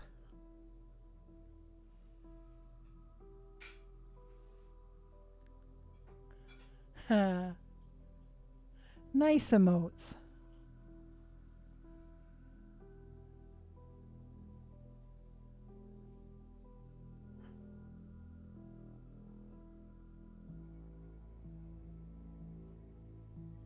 Well, I feel bad that you guys are just coming in. Thank you. Oh, cool. Thank you. Nice. Oh, you started your okay. So you've done about a pair a month then.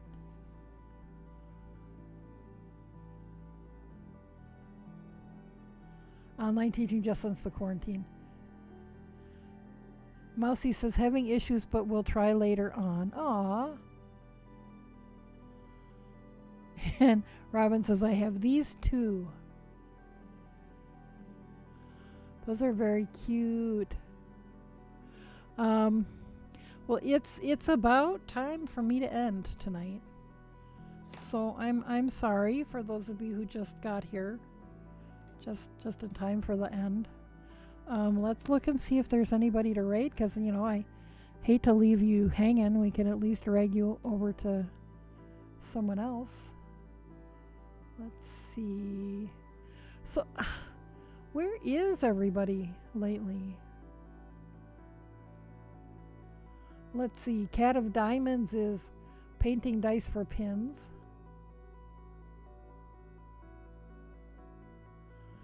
And the rest I have is just like wildlife and a couple of people playing games. Anybody got? Robin says, yeah, Donut King ended also. Yeah, it's like everybody's either gone for the night or, sleeping. Usually there are people still on this time.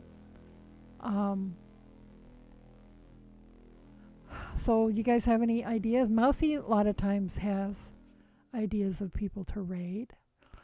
If not, we could just, I think last night we didn't raid anybody either because there wasn't anybody and everybody was tired.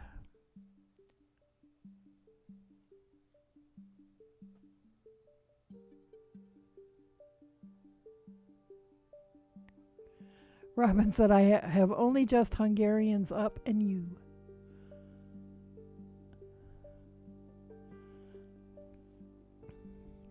So, and says K-Raid is not Hungarian. And Mousy says she'll have a look.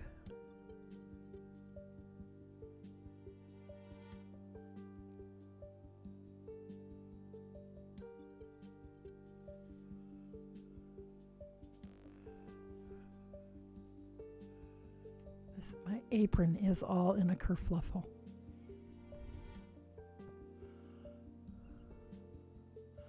Mousy says, no, quiet one for me too. Okay, well, you know what then? I'm going to just say goodnight, and hopefully you guys, if you're still going to be up a while, can find other people to hang out with in their streams. I'm going to catch up on some other stuff, I think. So,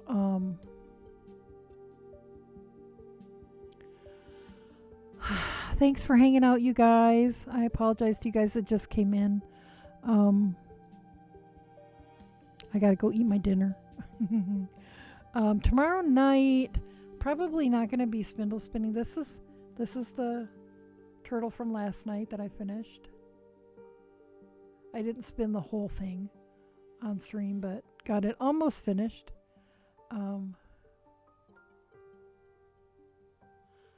Veggie said we didn't install a muffin button. So tomorrow night I will either probably be working on the Nightmare Before Christmas socks, and Veggie says, then where did I get this muffin? And there's bread. So anyway, tomorrow night I'll probably be working on the Nightmare Before Christmas socks. I have just started the ribbing on the second one. Or if I don't feel like knitting, then maybe we'll do some wheel spinning. But I'll be here one way or another, barring any unforeseen circumstances, at about 11 p.m. Eastern Time in the U.S. tomorrow night. Until about this time, about 3 a.m. And I'll hopefully see you guys then. Thanks for being here. I love you guys. You're wonderful. Have a good one.